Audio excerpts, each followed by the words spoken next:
रसानां छन्दसामपि मङ्गलानां च कर्तारौ वन्दे वाणी विनायकौ भवानी शङ्करौ वन्दे श्रद्धा विश्वासरूपिणौ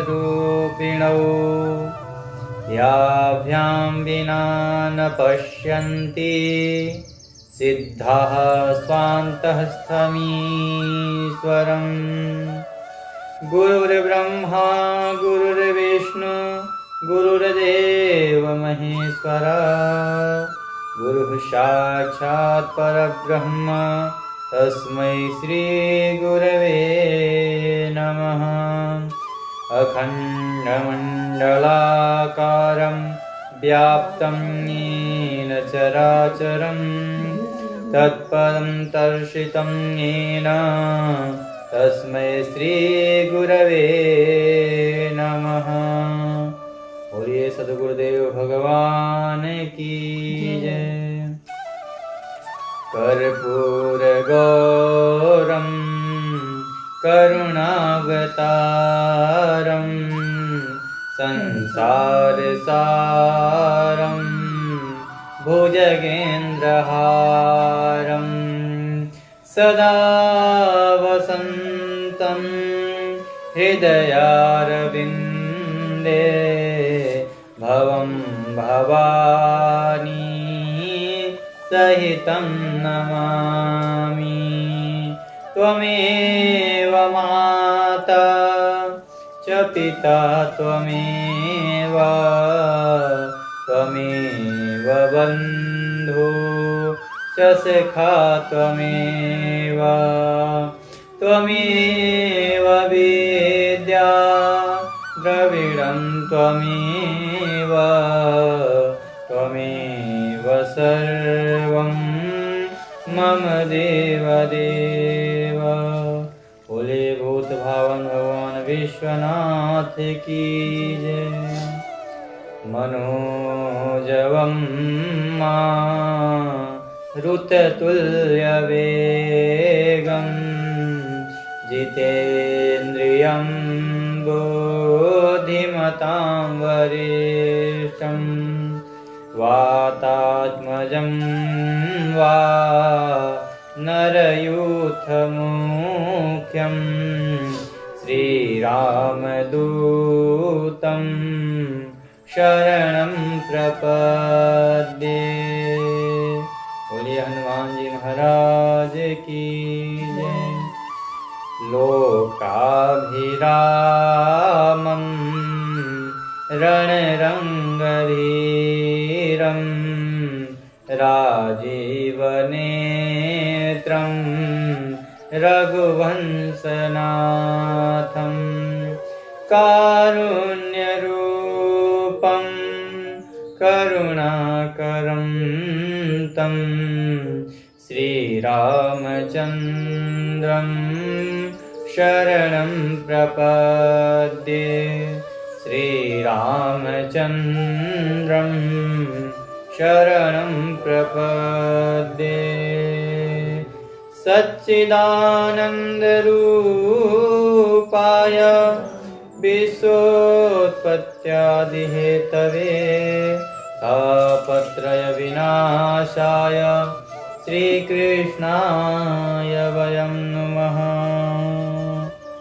माता रामो मत्पिता रामचन्द्रः स्वामी रामो मत्सखा रामचन्द्रः सर्वस्वं मे रामचन्द्रो दयालुर्नान्यं जाने नैव जाने न जाने।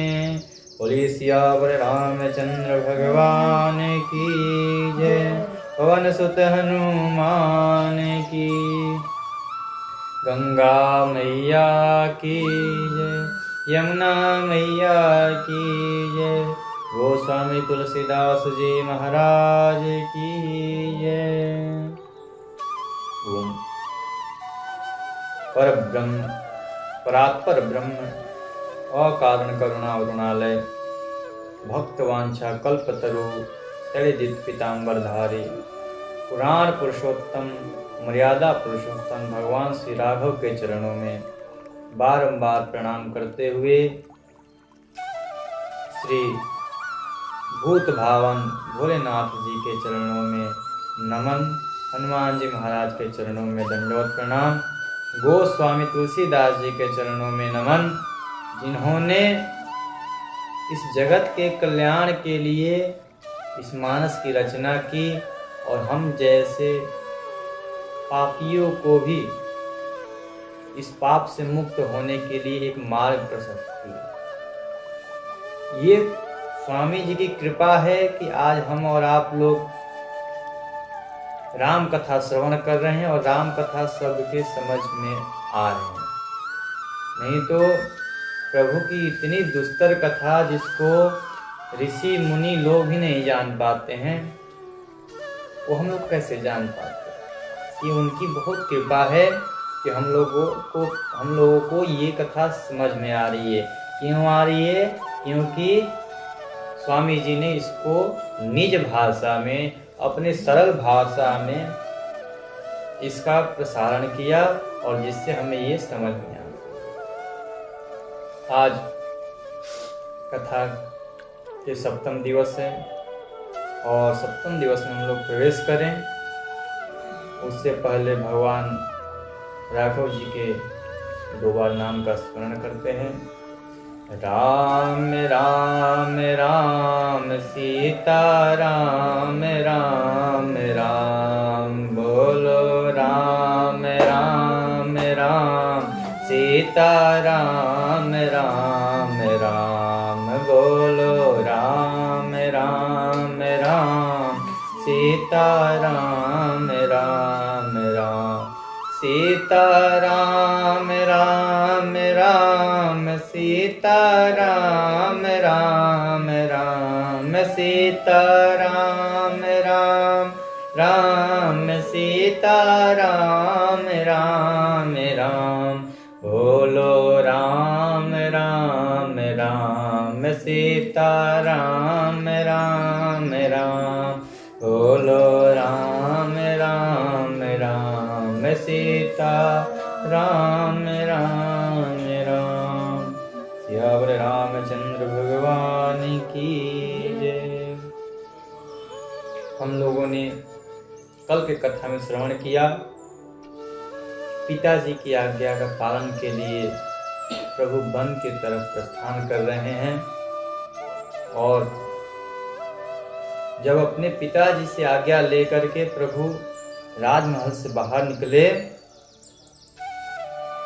तब महाराज दशरथ के हृदय कांप गए और ऐसे लगने लगा कि बस अब प्राण निकल जाए। लेकिन क्या करें, प्राण भी ऐसे हठी है कि निकल ही नहीं रहा। वो तो चाहते हैं कि इधर राम निकले और इधर मेरा प्राण निकल जाए, लेकिन प्राण भी नहीं निकल रहे हैं। प्रभु दशरथ जी ने सोचा कि कैसे जाएगा मेरा राम, अभी तो ये अबोध है, कुछ जानता नहीं है, कभी वन में गया नहीं है, कैसे रहेगा 14 वर्ष। तब श्री महाराज दशरथ जी अपने मंत्री, अपना साथी, अपने मित्र को भेजते हैं जिनका नाम सुमंत्र है। सुमंत्र जी को भेजते हैं, सुमंत्र तुम इसके साथ जाओ, इसके साथ जाओ, ये अकेले जाने योग्य नहीं है, अकेले नहीं जा पाएगा।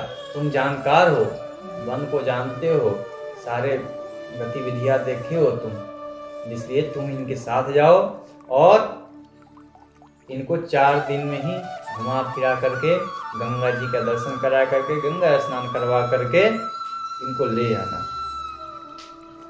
और राम तो बहुत दृढ़ व्रती और एक बार जो वो निर्णय कर लेता है फिर उसको टालना उसके भी बस की बात नहीं है, वो भी नहीं उसको छोड़ता है। इसलिए राम तो नहीं आएगा, मेरे को पता है, लेकिन अगर राम ना आए ना, तुम ऐसा करना कि जानकी बहुत अभी कोमल है, वो कुछ नहीं जानती है, इसलिए तुम जानकी को जरूर लेके आ जाना। और कहना उनसे कि पुत्री तेरी जहाँ इच्छा हो तो वहाँ रहना, अपने पिता के घर रहना पिता के यहाँ रह, अपने ससुर के यहाँ रहना है तो अपने ससुर के यहाँ रह, तेरे जहाँ मन, कभी वहाँ कभी यहाँ रहते रहना। ऐसे तेरे 14 वर्ष बीत जाएंगे, फिर तेरे पति वापस आ जाएंगे, इसलिए उसको ले आना जरूर। वो अभी वन के बारे में नहीं जानती है, वो कहाँ, वो घर पे इतने छोटे उम्र में ही उनका विवाह हो गया, वो हमारे कहाँ आ गई। और उनके पिता ने जब उसकी विदाई हो रही थी तब मेरे से कहा था कि इनको अपने दासी समझ के और इनको संभाल कर रखिएगा। तब मैंने उनसे कहा ये दासी नहीं, ये मेरी पुत्रियों के जैसे हैं, तो मैं अपनी पुत्री को कैसे ऐसे वन में अकेले छोड़ दूंगा, तुम उनको ले आना। इतना कहने के बाद महाराज दशरथ जी के चरणों में वंदन करते हुए प्रणाम करके सुमंत्र जी राम जी के पास गए हैं और राम रथ लेकर आए और अपने पिता राम जी के पिताजी की आज्ञा के बारे में बताया कि आपके पिता ने आज्ञा दिया है कि मैं आपको रथ पर ले चलूं। पिताजी की आज्ञा मान करके राघव जी रथ पे बैठ गए हैं। राम वियोग विकल सब ठारे, जहाँ तहाँ मनो चित्त लखिकारे। तुलसीदास जी कहते हैं जब राघव जी वन के लिए जा रहे हैं और रथ पर बैठे हुए हैं, नगर वाले जैसे एक चित्र बना हुआ हो वैसे सब खड़े हैं, रास्ते रोक लिए, कोई राघव जी को जाने नहीं दे रहा है। और कहे कि जब राम लक्ष्मण और सीता ही जब अयोध्या में नहीं है तो फिर हमारा अयोध्या में कौन सा काम है, किस काम के लिए हम रुके। हमारा जीवन सार्थक तब है जब हम राम और लक्ष्मण सीता की सेवा कर सके, और जब यही नहीं है तो अयोध्या फिर वीरान है। जहाँ राम तहाँ सबोई समाजो, बिन रघुबीर अवध नहीं काजो। जहाँ राम है वहाँ सब समाज चलेगा, जहाँ राम नहीं वहाँ पर हमारा कोई काम नहीं। ऐसा सोच करके अब राघव जी बहुत धर्म संकट में पड़ गए कि अगर मैं इनको ले जाता हूँ कि इनका परिवार दुखी होगा, मैं किन किन को ले जाऊं। राघव जी बहुत समझाते हैं लेकिन कोई समझने को तैयार नहीं है।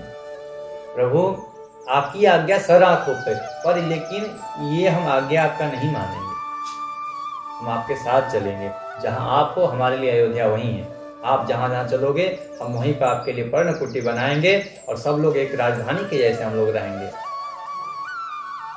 राम जी बहुत मना किए पर नहीं माने, सब लोग रथ के पीछे लग गए। राम जी बोले चलो, सबको लेकर के गए हैं। कौन कौन गया है? गोस्वामी तुलसीदास जी कहते हैं कि बालक वृद्ध बिहाई, छोटे बच्चे और बूढ़े ये नहीं गए हैं। इनको क्यों नहीं ले गए? क्योंकि जानते हैं कि अगर ये थक जाएंगे, भूख जाएंगे तो हमारे ममता इनके ऊपर आ जाएंगी, तो हम लोग राम जी की सेवा नहीं कर पाएंगे। इसलिए जो जवान है, जो अपने गृहस्थ का पालन कर रहे हैं, वो सभी नर नारी वहां पर राम जी के साथ रथ के पीछे पीछे जा रहे हैं। और तुलसीदास जी कहते हैं इनके दुख को और कोई भले ही थोड़े समझेगा, इनके दुखों को तो मेरे राघव जी ही समझेंगे। करुणामय रघुनाथ गोसाई, बेगी पाई यही पीर पराई। इनके दुख को जानते हैं कि अगर मैं इनको ले जाऊंगा इनके परिवार वाले कैसे रहेंगे, सब इनके ही तो आश्रित हैं। मैं इन सबको लेके जाऊंगा तो इनके परिवार वाले जो बच्चे और बूढ़े घर पे हैं वो कैसे रहेंगे। इस प्रकार प्रभु बोले कि चलो अभी तो मन रखने के लिए बोल दिए और बहुत उनको उपदेश किए कि ये धर्म उपदेश घनेरे, लोग प्रेम बस फिर ही न फेरे। बार बार बोल रहे हैं प्रभु अब लौट जाओ, अब लौट जाओ, बहुत दूर आ गए हो, आप लोग लौट जाओ। लेकिन कोई भी प्रभु के उपदेश को नहीं मान रहा है। बोले कि उपदेश वहाँ माना जाता है जब धर्म का काम हो, आप ये हमें धर्म का उपदेश नहीं दे रहे हैं। हमारा तो एक ही धर्म है, अपने स्वामी की सेवा, और आप हमें स्वामी अपने सेवा से वंचित करना चाहते हैं, हम आपका उपदेश नहीं मानेंगे। और जब नहीं माने, राम लखन सिया जान चढ़ी, शंभु चरण सिरुनाई, सचिव चलाय अंतुर अगरत हो, इत उत खोल बुलाई। तब जा करके वो लोग पहुँचे तमसा नदी के किनारे। तमसा नदी के किनारे पर रात्रि हो गई देखते देखते, तब बोले राघव जी का हम लोग यहीं पर विश्राम करेंगे। जब वहाँ पर विश्राम के लिए सब लोग सोए हैं, प्रभु देखे ये तो ऐसे मानेंगे नहीं, इनके साथ कुछ तो करना पड़ेगा। तब प्रभु अर्धरात्रि में ही उन सभी को, थके हारे सब थे, इतने दूर पैदल चल के आए थे, सब थक गए थे और श्रम के कारण सबको गहरी नींद आ गई और उस पर से कुछ प्रभु की माया हो गई तो और नींद आ गई उनकी। और प्रभु रथ को उठा करके सुमंत्र जी को जगाया है। कहा सुमंत्र जी हमें अभी निकलना पड़ेगा। सुमंत्र जी कहते हैं प्रभु इनको इस अवस्था में छोड़ करके हम लोग जाएं, ये उचित है? बोले कि फिर करे तो करे क्या, ये तो ऐसे मानने वाले नहीं है और मैं जानता हूँ अगर मैं इनको ले जाता हूँ तो इनके परिवार वाले कितने दुख झेलेंगे और मेरा ये काम नहीं है कि मैं किसी को दुख दूँ, इसलिए मुझे क्षमा करें ये लोग, लेकिन हमें अब यही कार्य करना पड़ेगा।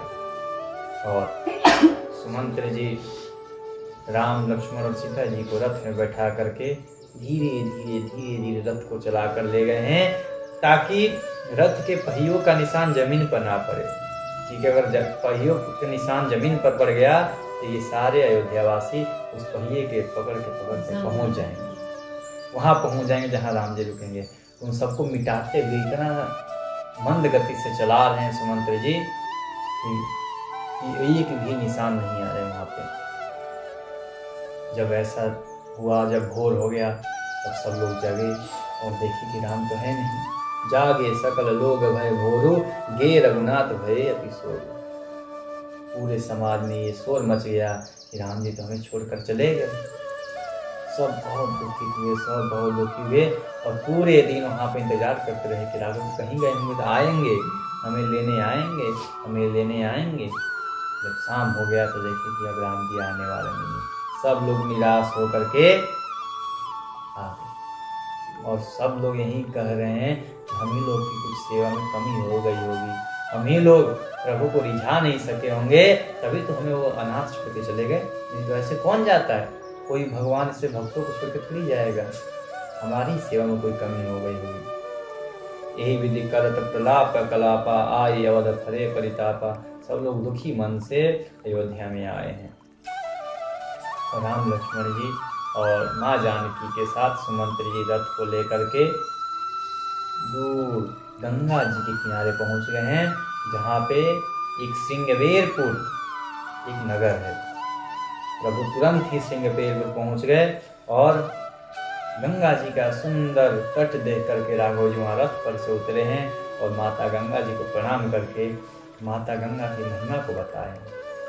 हे सीता, हे लक्ष्मण, ये गंगा पतित पावन, कितने ना जाने कितने पापियों के पाप को ये धुल देती है। लोग कितना बड़े पाप किया हो और एक बार गंगा स्नान कर ले तो सारे पाप धुल देती है। एक बार इसी तरह शिव जी और पार्वती जी बैठे थे और पार्वती जी कहती हैं कि हे प्रभु, गंगा कितनी पतित पावन है, ये कितने पापियों के पाप को धुलती है और कितने लोग पावन हैं, कितने लोग पवित्र हैं कि जो गंगा स्नान करते हैं।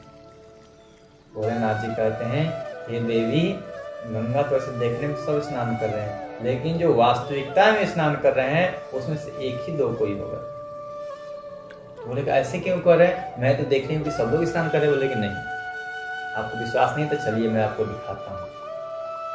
प्रभु गए और एक वृद्ध के रूप धारण करके प्रभु उसी गंगा के किनारे बैठे और अपने आप को गिरा लिए गंगा जी के किनारे। और वहां पे जो गंगा स्नान कर रहे थे वो सब लोग उठाने के लिए दौड़े।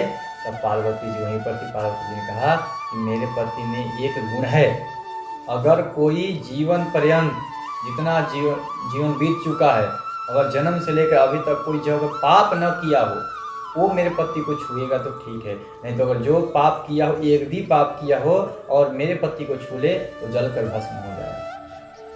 वहां पर कोई नहीं आया, सब गंगा स्नान करके आए थे। सबको ये महिमा पता था कि गंगा में स्नान करने से सारे पाप नष्ट हो जाते हैं, लेकिन सबको ये पता था हमने तो कुछ ना कुछ पाप किया है। कोई वहां पे भोलेनाथ को उठाया नहीं। एक सज्जन विचार करके आया, कहा कि मैंने लाखों पाप किए हैं, कई पाप किए हैं, लेकिन मैंने अभी गंगा स्नान किया है और इससे एक फायदा हुआ कि हमारे सारे पाप धुल गए हैं और मैं जलूं या भस्म हूँ, मेरे को ये सेवा करनी है। और वो वृद्ध रूप धारण किए हुए भगवान भोलेनाथ को वो उठा देता है। तब पार्वती जी और शिव जी, पार्वती से शिव जी कहते हैं कि वास्तविक गंगा देखो ये नहाया है। इसको पता, इतना विश्वास है कि गंगा स्नान करने से हमारे सारे पाप नष्ट हो गए हैं, औरों को तो विश्वास ही नहीं है कि क्या गंगा स्नान किया। तब उन्होंने कहा कि आप सही कह रहे हैं, वास्तविक गंगा तो इसने ना। उसी प्रकार भगवान श्री राम जी जानकी जी को बताते हैं कि ये पतित पावनी गंगा हमारे ही कुल के द्वारा उतारी गई है स्वर्ग से, इसको आप प्रणाम करिए। भगवान श्री राघव जी, लक्ष्मण जी और माँ जानकी के साथ गंगा स्नान किए हैं और माता जानकी जी गंगा जी के पूजन किए हैं।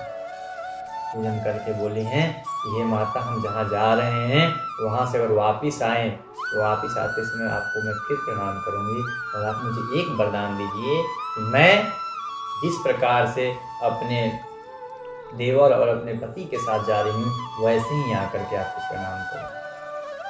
माता जानकी के इस अनुरोध को स्वीकार करते हुए माँ गंगा ने कहा, तथास्तु, ऐसा ही होगा जानकी, आप जैसे जा रहे हैं वैसे ही वापस आएंगे। उसी नगर में ऐसे प्रभु विचार कर ही रहे थे, उसी नगर में प्रभु का एक अनन्य सेवक रहता था जिसका नाम था गुह। तुलसीदास कहते हैं, यह सुधि गुह निषाद जब पाई, मुदित लिए प्रिय बंधु बोलाई। जब ये और उसने समाचार सुनी कि मेरे प्रभु आए हैं, अपने सारे समाज लेकर के प्रभु के पास आ गया।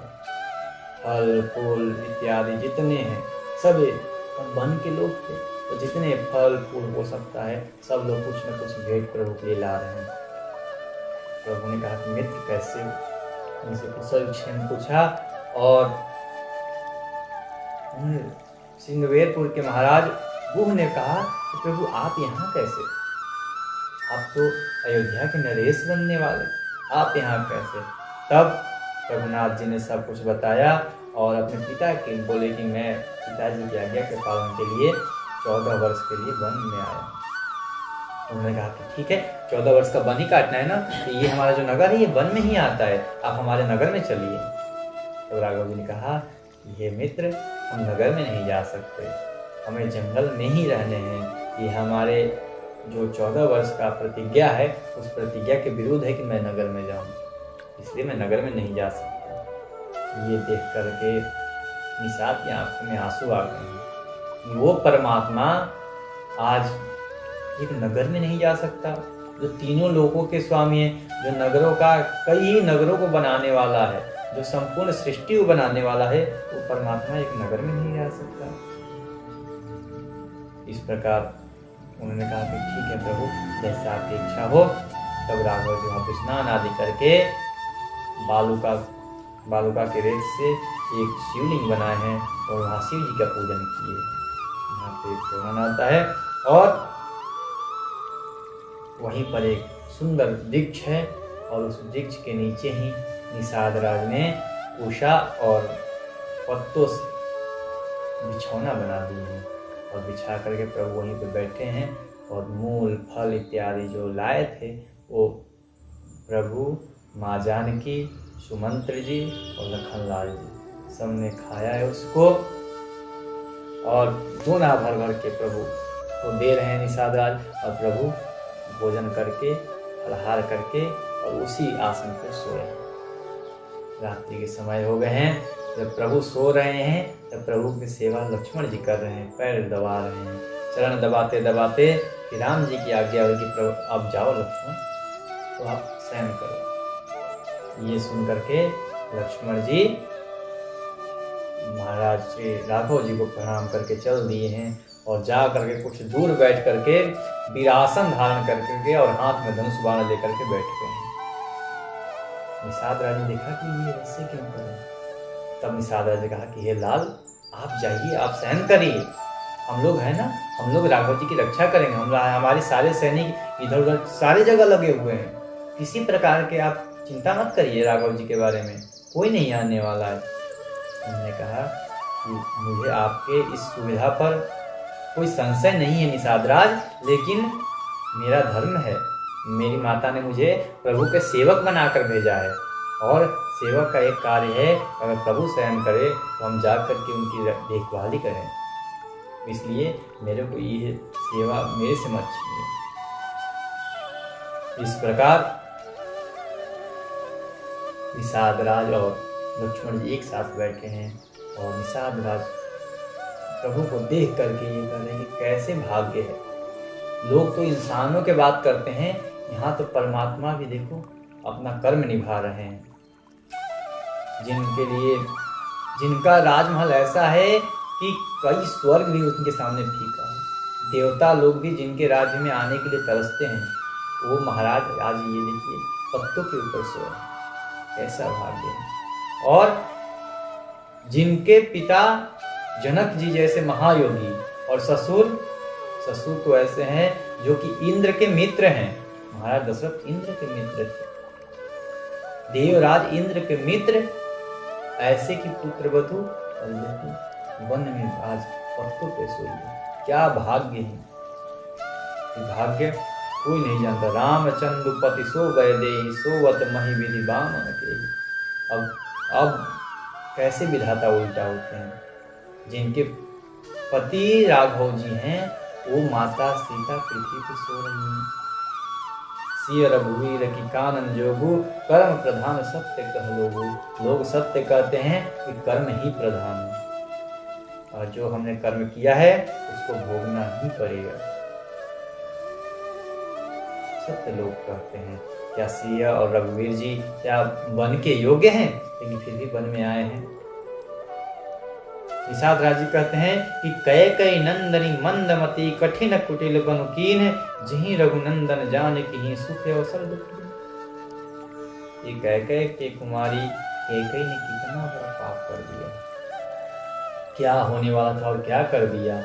रघुराज जी और माँ जानकी कहीं वन की योग्य थी, उनकी पता नहीं कुटिल बुद्धि में क्या आया और इतना कुटिल बन कर दी कि इन दोनों को राज की जगह पर वन दे दिया। ये सब लक्ष्मण जी सुनते गए।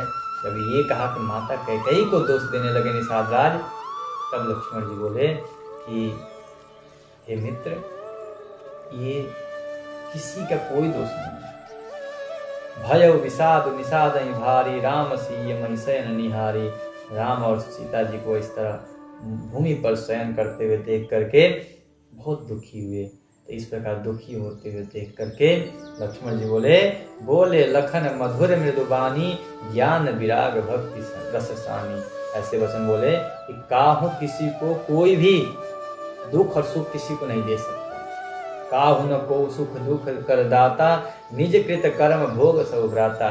हे भाई, सबको अपने किए हुए कर्मों को ही भोगना होता है। जो भी हम लोग भी कहते हैं ना कि ये सब परमात्मा का किया हुआ, परमात्मा कुछ नहीं करता, क्योंकि देख रहा है तुम क्या कर रहे हो।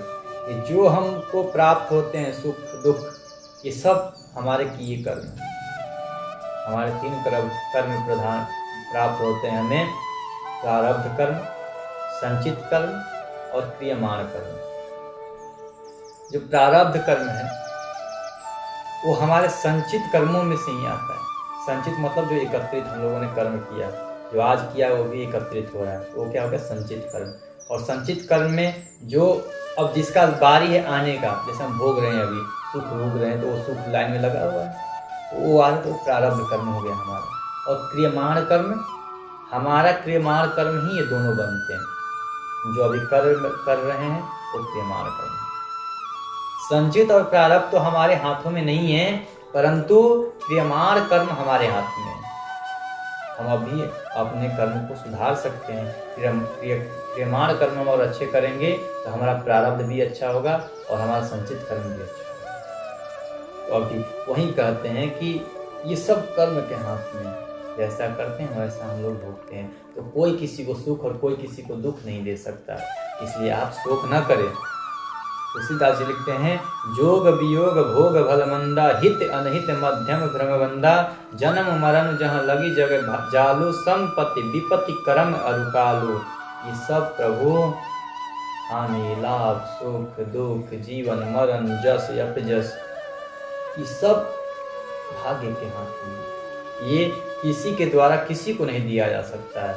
इसलिए आप चिंता मत करें और ये किसी का इसमें दोष नहीं है। इस प्रकार बहुत सारे राम जी की लीलाओं का वर्णन निषाद राज से कर रहे हैं लक्ष्मण जी, और निषाद राज हाथ जोड़ करके सुन रहे हैं। इसी प्रकार चर्चा करते करते करते करते सुबह हो गया। कहत राम गुण भाविनु सारा, जागे जग मंगल सुखदारा।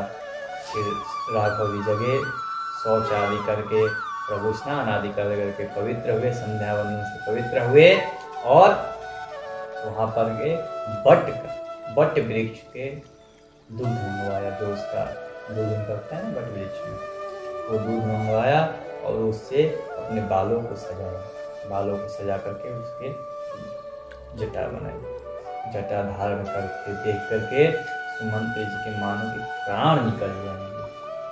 जिन राघव जी को उन्होंने अपने हाथों में खिलाया है वो आज जटा जो धारण कर रहे हैं। और जब राघव जी को जटा धारण करते हुए देखे ना, सुमंत जी को विश्वास हो गया, अब ये वापस नहीं जाएंगे, चाहे मैं कितना भी प्रयत्न कर लूँ, अब ये वापस जाने वाले नहीं हैं। और उसी प्रकार से राम जी ने भी अपने बालों को संभाला, और लक्ष्मण जी और माता जानकी भी अपने बाल को संभाल ली, जटा बना ली। जटा इसलिए बनाया जाता है कि बाल अब कई दिनों तक ऐसा होता है, कहीं जल ना मिले, कहीं कुछ ना मिले, कहीं कांटे इतने सारे होते हैं, और पेड़ पौधों में कहीं बाल उलझ न जाए, इसलिए जटा बना लिया जाता है। ये आजकल तो फैशन ही हो गया। आजकल तो लोग आजकल ऐसा कर रहे हैं कि बोल रहे हैं कि अगर 1 महीने नहीं नहाएंगे तो जटा बन जाएगा। ये जटा बनता नहीं था, बनाया जाता है। आजकल लोग नहा नहीं रहे हैं और जटा बना रहे हैं, तो सोच रहे हैं कि हम, अरे वही लोग पूजनीय हो रहे हैं आजकल। इतने चल जाओ, हाँ सब लोग भाई भोले का भक्त है, जटा बना लिया। वो क्या कर रहे हैं, 10 दिन नहा नहीं रहे, जटा बन जा रहे। ये कोई पुण्य थोड़ी है, ये महापाप है। स्नान न करना ये कहाँ का पुण्य है। अब राघव जी ही देखिए, राघव जी ने क्या किया, क्षीर मंगवाया, बट का दूध मंगवाया और अपने बालों में लगाकर उसको बनाया है। ये नहीं कि बोले कि 10 दिन में नहीं नहाऊंगा तो हो जाएगा। प्रभु ने स्नान आदि करके, ये शुद्ध पवित्र काम है। उसी प्रकार प्रभु ने, और इस प्रकार से देख करके सुमंत्र जी राघव जी से हाथ जोड़कर प्रार्थना किए, ये प्रभु जब मैं आ रहा था ना, तब आपके पिताजी ने मुझे रथ लेकर भेजा था और कहा कि हे सुमंत्र जाओ और राघव को 3-4 दिन में वन दिखा कर और ले आना वापस। हे रघुनाथ अब आप चलिए। राघव जी कहते हैं कि आप तो ज्ञानी हैं, आप समझते हैं ना धर्म को। बनु दिखाए सुरसरी अनवाई, आने फेरी बेगी लो भाई, दोनों भाइयों को ले आना। तब उन्होंने कहा, और एक बात और कही थी मेरे से, क्या कही थी कि राम और लक्ष्मण को आना कठिन है इन दोनों का, तो तुम ऐसा करना, जानकी को लेके आना, संशय सकल संकोच निवेरी। इस प्रकार से तुम जानकी को ले आना। तो इसलिए प्रभु आप कृपा करके आप हमारे साथ चली। उन्होंने कहा कि आप तो परम ज्ञानी है प्रभु। उनके चरणों में, राम जी के चरणों में पड़ गए सुमंत्र जी। तात कृपा कर कीजिए सोई, जाते अवध अनाथ न होई। अगर आप नहीं गए ना तो आपके पिताजी जीवित नहीं रहेंगे। और इस प्रकार विनती करते हुए सुमंत्र जी राघव जी के चरणों में गिर गए हैं। तब राघव जी सुमंत्र जी को उठाते हुए कहेंगे, प्रभु हे आप मेरे पिताजी के समान, आपसे मैं क्या बोलूं। अगर मैं आपसे तर्क वितर्क करता हूं तो महापाप लगेगा मुझे, क्योंकि पिता के सामने तर्क वितर्क नहीं किया जाता। आप मेरे पिता तुल्य हैं और मैं महापाप में जाऊंगा आपसे तर्क वितर्क करूंगा तो। लेकिन आप एक बात तो ध्यान दीजिए, धर्म न दूसर सत्य समाना, आगम निगम पुराण बखाना। सत्य के समान कोई धर्म नहीं है। तो बोलते ना कि हम धर्म करो धर्म करो। धर्म क्या है? सत्य। सत्यता पर जीना ही धर्म है। सत्य बोलो, सत्य सुनो, सत्य कहो, ये सब सत्य पर जीना ही धर्म है। और मेरे पिता ने सत्य के लिए मुझे वन भेजा है, तो आप मुझे उस सत्य के पालन के लिए मत रोकिए। ये मेरा धर्म है और मेरे को धर्म निभाने दीजिए। तब उन्होंने कहा, ये सब देख करके सुमंत्र और राघव जी के इन वार्ता को देख करके निषाद राज बहुत दुखी हुए। और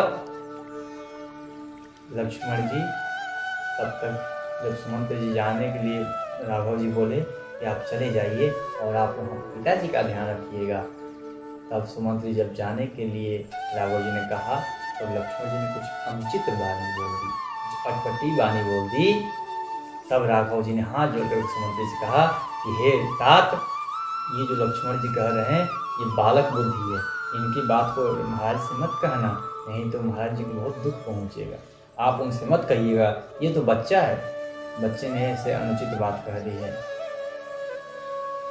तब सुमंत्र जी ने कहा कि प्रभु आप नहीं जा सकते तो आपके पिताजी का प्राण निकल जाएगा, और उसको बचाने का एक और साधन है कि पितु संदेश सुनी कृपा निधाना, सिंह दीन सिख कोटि विधाना, या आप जानकी जी को वापस जब ये राघव जी ने सुना कि पिताजी का आदेश है कि मैं जानकी को भेज दूं, तब जानकी जी से कहा कि जानकी आप चली जाओ। माता जानकी ने सुना कि राघव जी फिर मेरे को भेजना चाह रहे हैं, माता जी के आंखों में आंसू आ गए और कहने लगी कि प्रभु, क्या कभी आपने ये सुना है कि चंद्रमा है और चंद्रमा में चांदनी नहीं है? चंद्रमा क्या बिना चांदनी के रह सकते हैं? आप क्या ये जो शरीर है, शरीर बिना प्राण के रह सकते हैं? मैं कैसे रहूंगी वहां पे? तो आपसे सुमंत्र जी से कहते हैं कि तुम पितु ससुर सरिस हितकारी, आप हे सुमंत्र जी, आप मेरे पिता और ससुर के जैसे हितकारी हैं मेरे लिए, और मैं आपसे तर्क वितर्क करती हूँ तो ये बहुत अनुचित होगी। इसलिए हे प्रभु, मुझे मत ले जाने के लिए कहिए, मैं यहाँ ठीक हूँ, मेरे लिए तो यही अयोध्या है और यही मिथिला है, मैं जहाँ राघव जी हैं, और मेरे साथ तो राघव जी और मेरे देवर लक्ष्मण जी हैं, ये मेरे दोनों रक्षा करेंगे, आप चिंता मत लीजिए, मुझे किसी प्रकार की दुख नहीं होगी। ये सुन करके सुनि सुमंत्र सिय शीतल बानी, भयो विकल जनु फनी मनी हानि। ये सुन करके कि क्या पुत्री को जन्म दी है, कैसी पुत्री को जन्म दिए महाराज जनक, धन्य है, जो कि इतने बड़े राज के वैभव को छोड़ करके पतिव्रत पालन करने के लिए पति के साथ वन में विचरण कर रहे हैं। और इस तरह से वाणी सुन करके ऐसे तड़पने लगे जैसे किसी नाग के मणि को निकाल लिया गया हो और तड़पता हो उस मणि के लिए। अब करे तो करे क्या सुमंत्र जी, राम लखन सिय पद सिरुनाई, फिरे बनी के जिमी मूर गवाई। इन दोनों के चरणों में वंदन करते हुए राम जी, लक्ष्मण जी और जानकी जी के चरणों में वंदन करते हुए राम जी के बहुत कहने पर सुमंत्र जी वापस जाने के लिए तैयार हुए हैं और वहां से चल रहे हैं। अब जब वहां से फिर रहे हैं तो तुलसीदास जी कहते हैं ऐसा मानो कि जो बचपन से मेहनत करके खूब कमाया हो, कोई बनिया बचपन से मेहनत करके खूब कमाया हो और वो सारा धन कोई एक क्षण में लूट के ले गया, उसका जीवन कैसा हो, वैसे सुमंत्र जी का यहाँ पे हालत है। कहते हैं ये सुमंत्र है वहां पे। अब रथ हाके तो हाके कैसे, हाथ उठ नहीं रहे, लगाम पकड़े नहीं जा रहे हैं, और लगाम पकड़े भी तो जो घोड़े हैं, जो रथ में घोड़े लगाए गए हैं, घोड़े आगे बढ़ ही नहीं रहे हैं, वो सब केवल पीछे देख देख कर हिनहिना रहे हैं। रघु हाके है हराम तना, हेरी हेरी हिनाई, देख निषाद विषाद बसा, धुन ही शीस पछताई। निषाद राज इस दृश्य को देख कर अपना सर पकड़ के पछता रहे हैं, हाय रे विधाता, तूने क्या लिख दिया है? ये इन इंसानों की तो बात छोड़ो, मनुष्यों की बात छोड़ो, पशु भी देखो राम जी से कितना प्रेम कर रहे हैं, और राम जी को देख देख के हिना रहे हैं, आगे बढ़ ही नहीं रहे हैं। कहते हैं कि जासु वियोग विकल पशु ऐसे, प्रजा मातु पितु जियहि तैसे। जिसको देख करके, जिनके बन जाने की बात सुन करके पशु भी जब ऐसा आचरण कर रहे हैं, तो उनके माता पिता और परिजन कैसे रह रहे होंगे, ये सोच करके उनका हृदय कांप गया। बल बस राम सुमंत्र पठाए, सुर सर तीर आप तब आए। बहुत समझा करके सुमंत्र को भेजा। और राघव जी वहाँ से चल करके माँ गंगा के किनारे आ गए हैं। और गंगा के किनारे आते ही बोले कि अब तो हमें गंगा पार करनी है। गंगा पार कैसे किया जाए, तो यहाँ से केवट प्रश्न शुरू हो जाता है। गंगा पार के लिए प्रभु बोलते हैं कि हे मित्र, नाव के जुगाड़ किया जाए। तब निषाद राज को एक नाविक को बुलाते हैं नाव लेकर के, और वो आता है और राघव जी को प्रणाम कर कहता है कि बोलिए प्रभु क्या सेवा।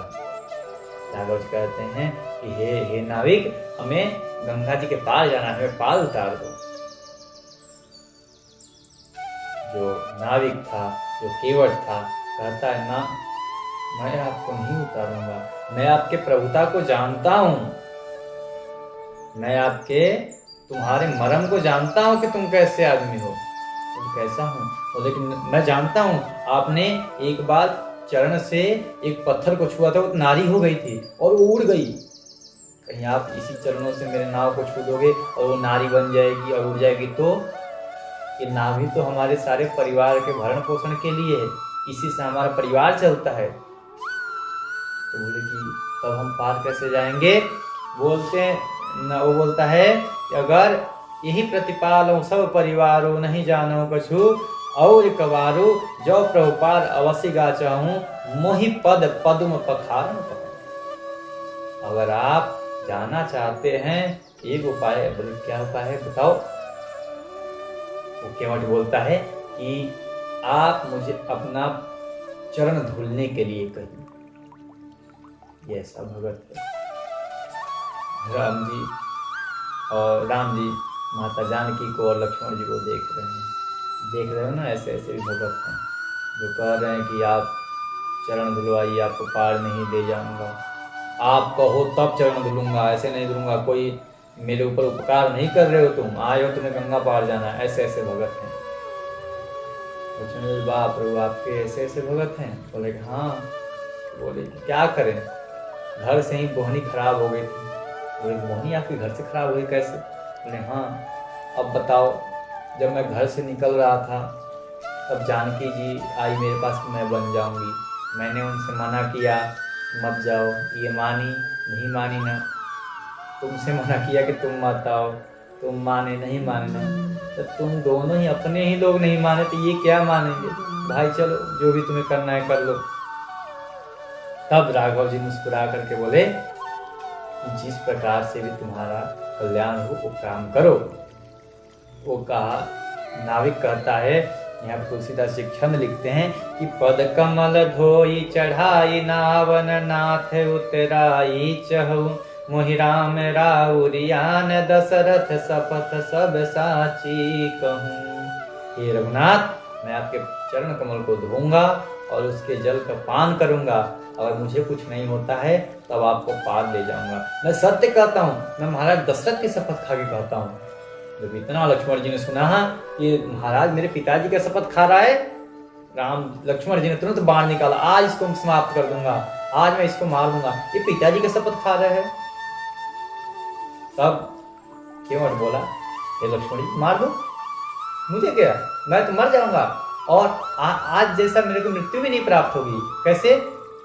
अगर मैं मरता हूं तो बस आप बाण मारोगे, मैं तुरंत गंगा जी में कूद जाऊंगा, और गंगा जी में कूद जाऊंगा तो गंगा जल पान करके और सामने रघुवीर जी रहेंगे, उनके दर्शन करते हुए मैं प्राण त्यागूंगा। इससे बड़ी सौभाग्य मेरी क्या होगी, आप मार दो मेरे को बाण। लक्ष्मण जी बोले, प्रभु ये तो चतुराई कर रहा है, क्या करे, भगत है मेरा ना, चतुराई तो करेगा ही। और तुलसीदास जी कहते हैं कि इस प्रकार से केवट कह करके बोला कि अगर आप मेरे को अपना पैर धुलवाने के लिए देते हैं तो अगर मैं पैर धुलूंगा, पहले देखूंगा कि कुछ मेरे को नहीं हो रहा है, तब मैं आपको अपने नाव में बैठाऊंगा। कृपा सिंधु बोले मुस्काई, सोई करू जहीं तब नाव न जाई। हे केवट, जिस प्रकार से तुम्हारा नाव न जाए वही काम करो। और तब केवट ने अपने घर से कठौता मंगवाया, और कठौता इतना छोटा मंगवाया कि प्रभु का दोनों चरण आ ही नहीं सकते थे। लकड़ी का कठौता था, तो प्रभु का एक चरण रखता है और धुलता है, तब तक प्रभु बोलते कि दूसरा चरण रखो, प्रभु को बोलता है दूसरा चरण रखो। प्रभु दूसरा चरण रखते हैं तो एक पैर जो धुला हुआ था वो नीचे जमीन पर रख देते, उसमें रेते लग जाते हैं। और बोला प्रभु फिर इसको धुलना पड़ेगा। अच्छा, तो दूसरा चरण रखो। अब उस जल को खुद पान किया, उसी से तर्पण किया, उसी से पूरे अपने परिवार को पिलाया, सबको पिला करके सबको ऋण कर दिया। जिस चरण से माँ गंगा निकली है उस चरणों को धुल रहा है। जिस चरण को धुल करके ये गंगा जी को प्रकट किए थे ब्रह्मा जी ने, उस चरणों को ही ये नाविक धुल रहा है, एक केवट धुल रहा है। जा सुनाम सुमिरत एक बारा, उतर नर भव सिंधु अपारा, सोई कृपाल केवट ही निहोरा, जही जग पियति हूँ पगहु मित्र। प्रभु ने उस केवट के बात को स्वीकार करके अपने चरण धुलवा रहे हैं। उस चरण को धुल करके केवट जल को पान किया है और उस जल से तर्पण करके अपने पितरों को ऋण कर दिया है। और जब ऐसा देख करके तब कहा अब प्रभु चढ़िए। तब प्रभु जी पहले जानकी जी को चढ़ाए, फिर खुद चढ़े, फिर लक्ष्मण भैया चढ़े, फिर निषाद राज चढ़े और चढ़ करके गंगा जी के पार गए हैं। गंगा जी के पार पहुंचते ही वहां पर जो केवट है वो प्रभु को उतार करके और उनके साष्टांग कर दिया। अब राघव जी सोच रहे हैं कि इसने मेरे को यहाँ उतारा है, मेरे पास तो कुछ है ही नहीं, मैं दूं क्या इसको, कुछ उतरा ही नहीं दिए। अपने पति की इस भावना को देख करके माँ जानकी अपने अंगुली से अपनी स्वर्ण मुद्रिका उतार करके और कही रघुनाथ जी से कि रघुनाथ जी इसको उतराई दे दीजिए। जब इतना देने लगे तब केवट की आंखों में आंसू आ गए कि प्रभु आप मुझे उतराई दे रहे हैं। हम दोनों कहीं नाविक, कहीं नाई को बाल काटने का पैसे देता है, आप तो हम दोनों तो एक ही जैसे। बोले हम दोनों एक ही जैसे। बोले हाँ, आप मैं ये गंगा जी का पार कराता हूँ लोगों को, आप भव सिंधु पार कराते हैं, तो आज मैंने आपको यहाँ उतारा है, आप मुझे वहां पे पार लगा देना। राघव जी मुस्कुरा गए, कितना भोला है ये, और आप ये देकर आप ये मुझे मत दीजिए। हाँ, आते समय एक काम करिएगा, मेरे से मिल के जाइएगा, उस समय आप जो मेरे को देंगे वो मैं स्वीकार कर लूंगा। इस प्रकार के वाणी सुन करके कहे कि आज तो धन्य हो गया रे केवट, तो धन्य है आज। और महाराज केवट ने राघव जी को साष्टांग प्रणाम किया है और राघव जी उसको आशीर्वाद देते हुए आगे की ओर जा रहे हैं। आगे की ओर जाते हुए उनको कहते हैं महाराज निषाद को कि आप अब वापस लौट जाइए, आप बहुत दूर आ गए हैं। तब प्रभु गुहाई कहे वो घर जाऊं, सुनत सुख मुख भाव उड़ाऊं। जब इतना कहा रघुनाथ जी ने कि हे निषाद राज अब आप वापस चले जाइए, उनका मुख सूख गया और हृदय में से अग्नि जलने लगी हो, एकदम हृदय कांप गया निषाद राज। निषाद राज कहते हैं कि प्रभु आगे जो रास्ता है बहुत कठिन है, मैं आपको और आगे थोड़ा सा छोड़ करके और आपको थोड़ी दूर और मैं चलूंगा आपके साथ में, आप जहाँ से कहेंगे मैं वहां से आ जाऊंगा वापस। प्रभु लेकिन अभी चलने नहीं। निषाद की इस प्रेम को देख करके रघुनाथ जी बोले चलो आगे। प्रभु बढ़ते गए हैं। वहीं पर जाते जाते प्रयागराज आए हैं। प्रयागराज में भरद्वाज जी का आश्रम आया है। प्रयागराज में प्रभु ने वहाँ पर त्रिवेणी स्नान किया। त्रिवेणी स्नान के बाद माधव जी का पूजन किया, वट वृक्ष का पूजन किया और वहाँ पर त्रिवेणी की महिमा को बताए हैं राघव जी। माँ जानकी को और लखन जी को इस त्रिवेणी की महिमा बताए हैं और वहाँ से भरद्वाज मुनि के आश्रम में गए, जिन्होंने याज्ञवल्क्य जी को रोक करके राम कथा श्रवण करने का निश्चय किया था, जिसमें अभी इनकी कथा चल रही है। यही भरद्वाज जी हैं जहाँ पे माघ में सभी ऋषि लोग उठते हैं, वहीं पर प्रभु गए हैं। और तब प्रभु भरद्वाज कहीं आए, करत दंडवत मुनि उड़ लाए। दंडवत प्रणाम किए हैं राघव जी और राघव जी को दंडवत प्रणाम करते देख करके भरद्वाज जी उनको उठा करके हृदय से लगा लिए हैं और कहे प्रभु आप बहुत दिनों बाद दर्शन दिए हमें, आप इतनी कृपा हम पे बहुत दिनों बाद किए। उस उसके बाद भरद्वाज जी से आज्ञा लेकर के राघव जी आगे की ओर जा रहे हैं। भरद्वाज जी ने कुछ शिष्यों को लगा दिया है कि आप लोग भी जाओ राघव जी के साथ प्रभु।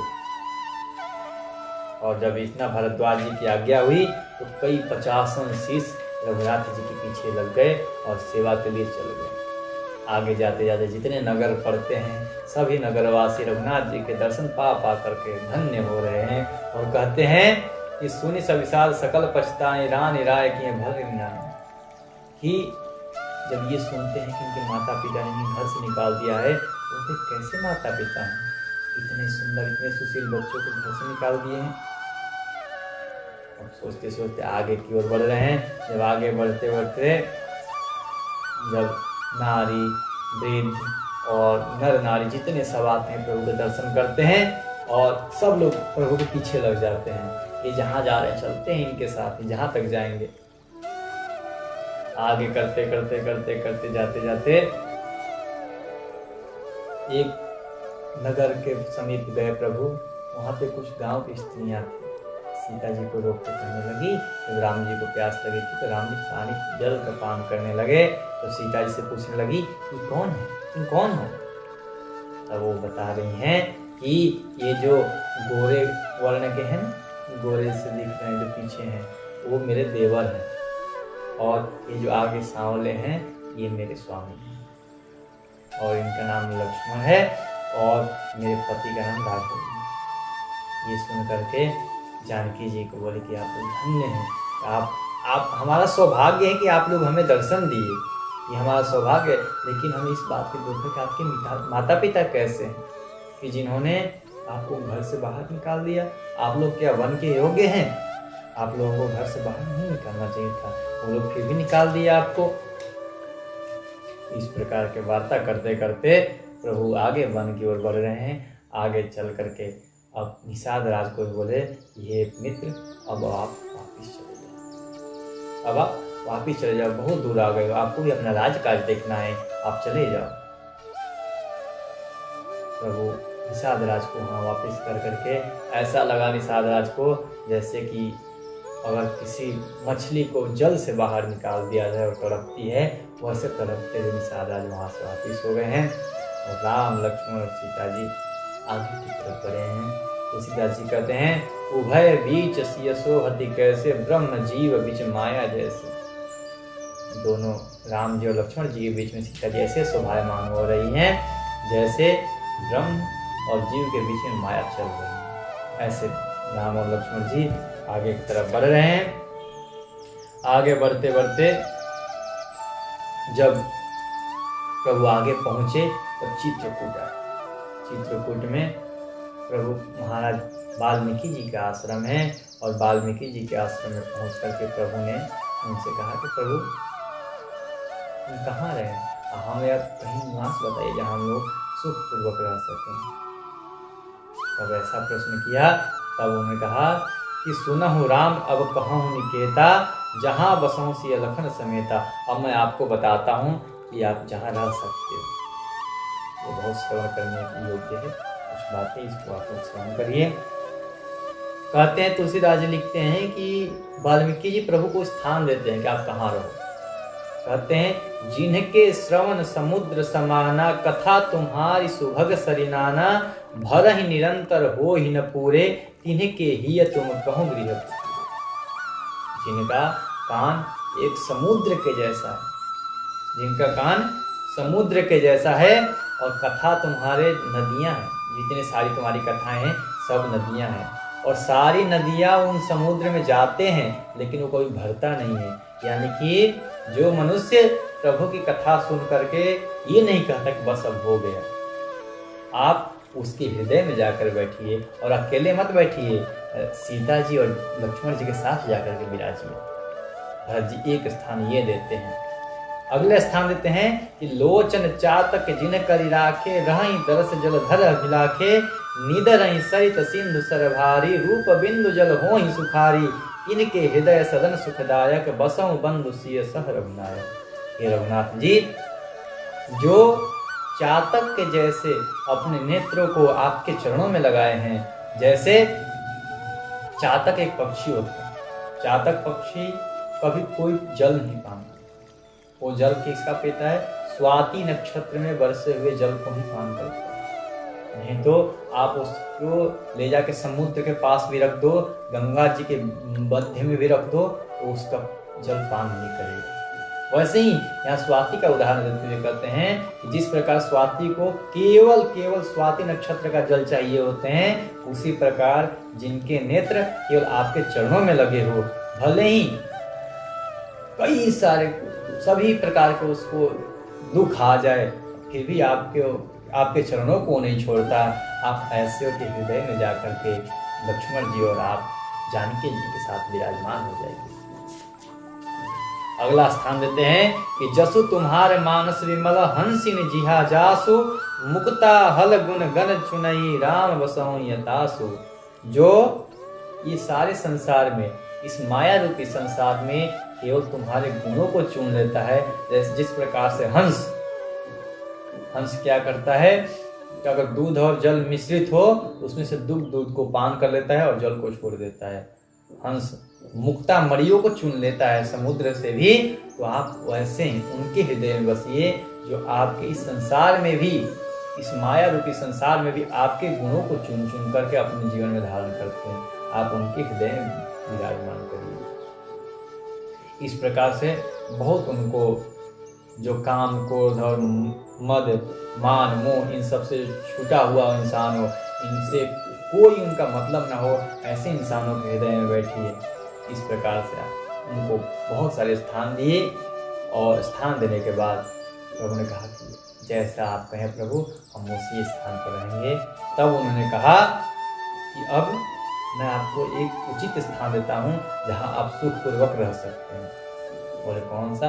बोले कि यही चित्रकूट में एक सुंदर स्थान है, आप वहाँ जाइए और वहाँ पे आप रहिए।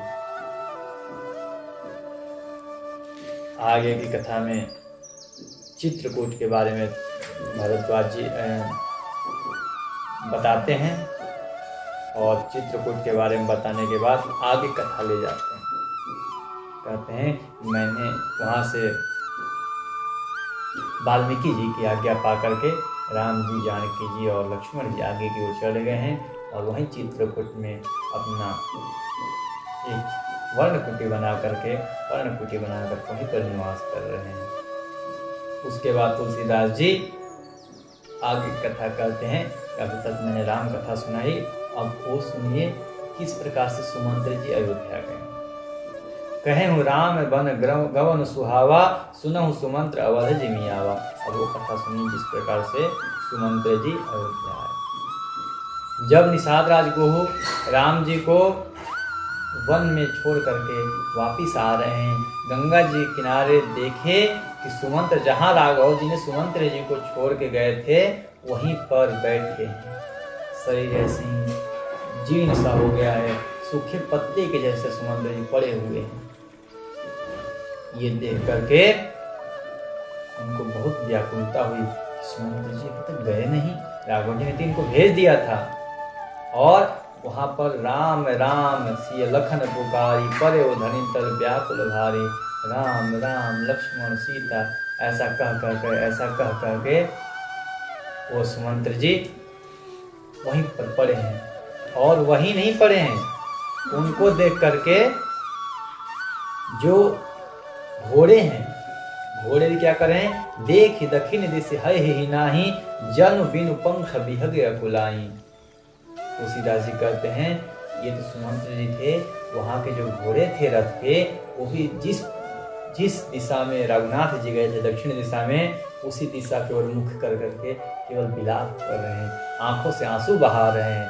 देख रहे हैं कि अब रघुनाथ जी आएंगे, अब रघुनाथ जी आएंगे। क्योंकि उनको पता था कि राघव जी जब हमें छोड़ के कभी जाते थे तो तुरंत आ जाते थे, कुछ देर में आ जाते थे, अगले दिन आएंगे। अब तो इतने दिन हो गए, अब तो आ जाइए रघुनाथ जी। इतना आप हमें किस कारण से भूल गए? हमारी कोई सेवा में कमी रह गई है? 3 दिन हो गए प्रभु, 4 दिन हो गए हैं, अब तो आ जाइए। घोड़े भी ये सोच रहे हैं। ये देख करके निषाद राज गोहू बोले कि सुमंत्र जी के पास जाकर बोले कि प्रभु आप तो विवेकी हैं, आप विवेकी हैं, आप जाइए, आप अयोध्या, आपको जाना चाहिए। आप एक महाराज जी के, आप एक धरोहर हैं, एक सहारा हैं आप। रघुनाथ जी और लक्ष्मण जी कोई नहीं वहाँ पे, और दोनों भरत और शत्रुघ्न भी अपने ननिहाल में हैं। आप जाइए, आपकी आवश्यकता है महाराज को। इस प्रकार बहुत समझाने के बाद सुमंत्र जी तो ऐसे हो गए हैं, कहते हैं कि जिस प्रकार कोई कंजूस सेठ हो, खूब धन कमाया हुआ सेठ हो, और उसके धन कोई चोरी करके ले जाए, उसके ऊपर क्या बीतेगी। वैसे सुमंत्र जी को वर बीत रहे हैं कि जीवन भर का धन जो राघव जी थे वो छोड़ करके वन को चले गए हैं। चल फरा हिमग चल ही न घोरे, बन मृग मन आन रथ जोरे। उनको रथ में जोड़ते हैं घोड़ों को, घोड़े आगे बढ़ नहीं रहे हैं। सुमंत्र जी कितना भी कोशिश करे, सुमंत्र जी का हाथ नहीं उठ रहा है कि वो किसी प्रकार से घोड़ों के हाथ, अब आगे जाए तो जाए कैसे। कहते हैं कि बाज बिरह गति कहीं किमी जाती, बीनु मन फनिक विकल जई बाती। जिस प्रकार से एक मणिधारी सर्प का मणि नहीं होता है और जिस प्रकार से तड़पता है, उस प्रकार से वो घोड़े तड़प रहे हैं। जब निषाद राज ने देखा कि अब सुमंत्र जाने की अवस्था में नहीं है, अगर इनको मैं अकेले भेजा तो ये बीच में ही गिर जाएंगे, ये नहीं जा पाएंगे, मूर्छित हो जाएंगे। इस प्रकार के सोच करके निषाद राज ने अपने 4 साथियों, अपने 4 निषाद मित्रों को उनके साथ भेज दिया। आप लोग जाओ, अयोध्या के सीमा तक सुमंत्र जी को छोड़ के आओ। और आगे चल दिए हैं। आगे जाते जाते कहते हैं, सुमंत्र जी कहते हैं, सोच सुमंत्र विकल दुख दीना, भीग जीवन रघुवीर विहीना। ये आज ही मेरा जीवन कितना धिक्कारित है, धिक्कार है मेरे जीवन को। ये रघुनाथ जी को मैं छोड़ के जा रहा हूँ, ये पाप भी मेरे हाथ में लिखा था, ये पाप मेरे हाथ में लिखा था। अह मंद मनु अवसर चूका, अजौ न हृदय होत दुइटूका। ये मेरा मन कैसा पापी है, ये आज भी रघुनाथ जी के विदाई देख करके, रघुनाथ जी को वन में छोड़ करके, और आज भी ये 2 टुकड़ा नहीं हुआ। इसको तो फट जाना चाहिए था, 2 टुकड़े हो जाना चाहिए था। दिव्य विवेकी वेद विद सम्मत साधु सुजाति, जिमि धोखे मदपान कर सचिव सोचते ही भांति। सुमंत्र जी सोचते हैं, सुमंत्र जी को ऐसा लग रहा है जैसे एक वेद का विद्वान पुरुष हो, विद्वान ब्राह्मण हो, और जीवन पर्यंत उसने धर्म का कार्य किया हो, और वृद्धावस्था में उसको छल से मदिरा पान करा देते, उसका सारा धर्म नष्ट हो जाता है। उसी प्रकार से सुमंत्र जी का हाल है। आंख बंद कर लेते हैं, सर पकड़ के रोने लगते हैं, जब मैं करूँ तो करूँ क्या, बाल नोचने लगते हैं। अब कैसे मैं जाऊँ, किस मुख को लेकर के अयोध्या में जाऊँगा। और सब लोग जब पूछेंगे मेरे से कि राम और लक्ष्मण जी और जानकी जी को कहाँ छोड़ के आ गए, क्यों नहीं लेके आए, आपको लेने के लिए भेजा गया था, आप लेकर क्यों नहीं आए, उनको छोड़ के क्यों आए, तो मैं क्या उत्तर दूंगा। श्री सुमंत्र जी सोचते हैं कि धाई पुछिय मोहि जब, बिकल नगर नर नारी, उतर देव मैं सब ही तब, हृदय वज्र बैठारी। अगर मेरे से नगर वाले पूछेंगे तो मैं अपने हृदय पर पत्थर रख करके, वज्र रख करके उनसे क्या कहूंगा। और जब पूछी है दीन दुखित सब माता, जब तीनों माताएं आके मेरे से पूछेंगे कि राम और लक्ष्मण जी को क्यों नहीं लाए, तब मैं क्या उत्तर दूंगा। कहीं कौन संदेह सुखारी, मैं क्या दूंगा, क्या संदेश बताऊंगा राम जी के बारे में।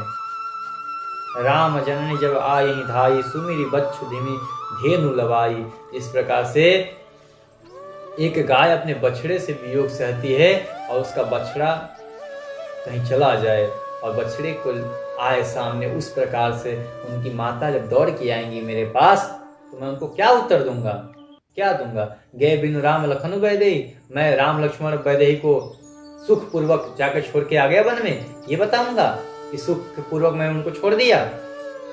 और जब महाराज दशरथ चक्रवर्ती जी जब ये पूछेंगे कि मैं सुमंत्र, मैंने तुम्हें तो उनको बुलाने के लिए भेजा था, तुम उनको लेकर क्यों नहीं आए, तुम अकेले क्यों आ गए, तब मैं क्या उत्तर दूंगा उनको। उनके प्राण तो राम और लक्ष्मण और जानकी जी के लिए ही रुके हुए हैं, ये आएंगे इस आशय में रुके हुए हैं, और मैं उनको लेकर ही नहीं जाऊंगा तो फिर वो क्या सोचेंगे, उनके प्राण तो निकल ही जाएंगे।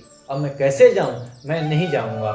ये सोच सोच करके जिनको निषाद राजगुरु ने जिन अपने 4 मित्रों को भेजे थे, वो बार बार सुमंत्र जी को समझा रहे हैं, सुमंत्र जी आपकी आवश्यकता है महाराज जी को, आप जाइए।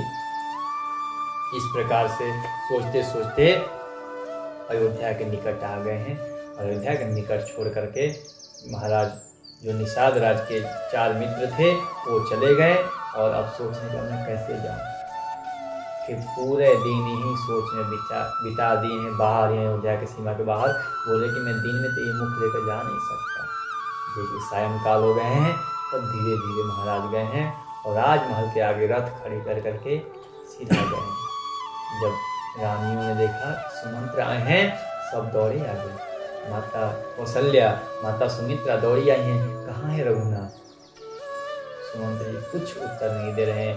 नगर के नर नारी देखे कि सुमंत्र आए हैं, रथ देखे कि रथ वही हैं, घोड़े भी वही हैं, लेकिन इसमें राघव जी नहीं है। ये देख करके सब दुखित होकर के वापिस अपने अपने घर को लौट गए हैं। जब रानियों ने पूछा कि कहाँ है राघव, कहाँ है जानकी, सुमंत्र जी कोई उत्तर नहीं दे रहे हैं।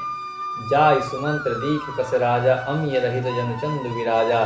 तब उनको रानियों ने कौशल्या जी के महल में पहुंचाया, जहाँ पर महाराज दशरथ ऐसे पड़े हुए थे जैसे मानो कि किसी पक्षी के पंख काट दिए गए, वैसे तड़पता है। वैसे महाराज दशरथ जमीन पर पड़े पड़े राम राम राम राम कर रहे हैं। दासियों ने कौशल्या जी के महल में पहुंचाया, और वहाँ पर कहते हैं, तुलसीदास जी लिखते हैं कि महाराज ऐसे हो गए हैं जैसे चंद्रमा में क्या अमृत भरा हुआ है।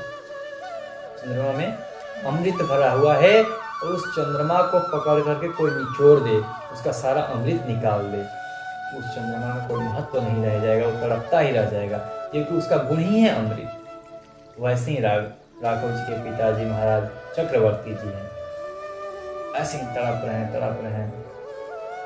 आसन शयन विभूषण ही न परे भूमि तल निपट मलिना, ना कोई आभूषण धारण किए है, ना मुकुट धारण किए है, वस्त्र भी ऐसे ही पहने हैं मैले, और जमीन पर पड़े हुए हैं, पड़े राम राम राम राम स्मरण कर रहे हैं। केवल राम राम कह राम स्नेही, पुनि कह राम लखन वैदेही। राम राम राम करते हैं, कभी लक्ष्मण कभी जानकी, ऐसे स्मरण कर गए। जब सुमंत्र ने देखा अपनी अवस्था में नहीं है, जो इनकी अवस्था थी, इनको देखते ही तीनों लोग कांप जाते थे। आज वहीं पर गिरे हैं। भूप जी ने महाराज दशरथ जी को सुमंत्र जी ने प्रणाम किया, और प्रणाम करके जब देखे कि सुमंत्र की आवाज सुने कि सुमंत्र आ गए हैं, तुरंत राजा उठ गए, महाराज आओ सुमंत्र आओ, आपका इंतजार था। सुमंत्र जी को गले से लगा लिए, और गले से लगा करके बोले कि ये जो दशरथ रूपी जहाज है, ये अभी समुद्र में डूबने वाला था, तुम आधार बन के आ गए हो। बताओ मेरे राम लक्ष्मण जानकी कहाँ है? सब कहाँ है?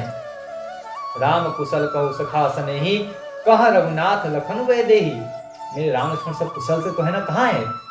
बुलाओ उनको, मैं मिलना, लेके तो आए ना तुम। बोलते हैं आने फेरी की बना ही सिखाए, तुम उनको वापिस लेके आए कि वन में भेज दिए उनको वापिस? सुमंत्र जी कुछ उत्तर नहीं दे पाते हैं। बोले कि जिनके लिए मुझे महाराज ने भेजा था वो तो मैं कार्य कर ही नहीं पाया। और महाराज के चरणों में गिर करके सुमंत्र जी कहते हैं कि प्रभु मुझे क्षमा करिए, पहली बार ऐसा हुआ है कि मैं आपकी आज्ञा का पालन नहीं कर पाया हूँ, मुझे क्षमा करिए। राव सुनाई दीन बनवासो सुनि मन भयो। उन्होंने सारी वन की कथा सुनाई कि पहले जो वास हम लोगों ने किया, तमसा के किनारे किया, दूसर गंगा जी के किनारे किया, वहाँ पर निषाद राजगुरु मिले, बहुत सेवा किए, और प्रभु अगले दिन बट वृक्ष के दूध मंगा करके उससे अपने जटा बनाए। जटा बनाने के बाद प्रभु से मैंने कहा आपकी बात सुनाई। प्रभु ने कहा धर्म के बारे में बताते हुए कहे कि मैं पिताजी के वचन को पालन करूंगा, और जानकी जी ने भी पतिव्रत पालन करने के लिए वहीं पर रुक गई हैं। ये सुन करके कहते हैं कि लक्ष्मण जी ने कुछ टेढ़ी बात कही थी, लेकिन राम जी ने मना कर दिया कि ये तात को मत बताना, ये पिताजी को मत बताना, नहीं तो उनको बहुत दुख होगा। हे महाराज आप धीरज धारण करिए, आपके पुत्र जरूर ही वापिस आएंगे। 14 वर्ष बाद राम और लक्ष्मण सब लोग वापिस आएंगे। ऐसा सुन करके महाराज दशरथ जी बोले, एक तो हमारे पास आशय थी कि तुम उनको ले करके आओगे, अगर तुम ही नहीं आए तो मैं क्या कर सकता हूँ। सुनी बिलाप दुखों दुख लागा, धीरज हूँ कर धीरज भागा। तुलसीदास जी कहते हैं इस दशरथ जी को इतना दुख हुआ कि मानो कि दुख भी दुखी हो गया, दुख को भी दुख लग गया हो, और जो धीरज है, बोलते हैं ना लोग धैर्य धारण करो, वो धैर्य का भी धैर्य खो गया हो, ऐसा लगने लगा। और ये सुनते ही महाराज जमीन पर फिर से धड़ाम से गिर गए हैं, और महाराज जी का जो प्राण है अब वो कंठ में आ गया।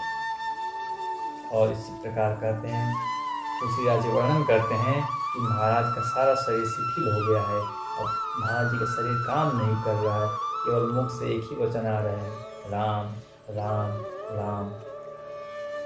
जब ये दशा देखी माता कौशल्या महाराज को समझा रही हैं कि प्रभु आप ही तो हम लोग के आधार हो ना, आप तो महान हो, हम तो स्त्री जाति, हम तो खुद रोने वाले हैं, देखिए हम तो धैर्य धारण किए हुए ना, आप भी धीरज धारण करिए, राम आ जाएगा।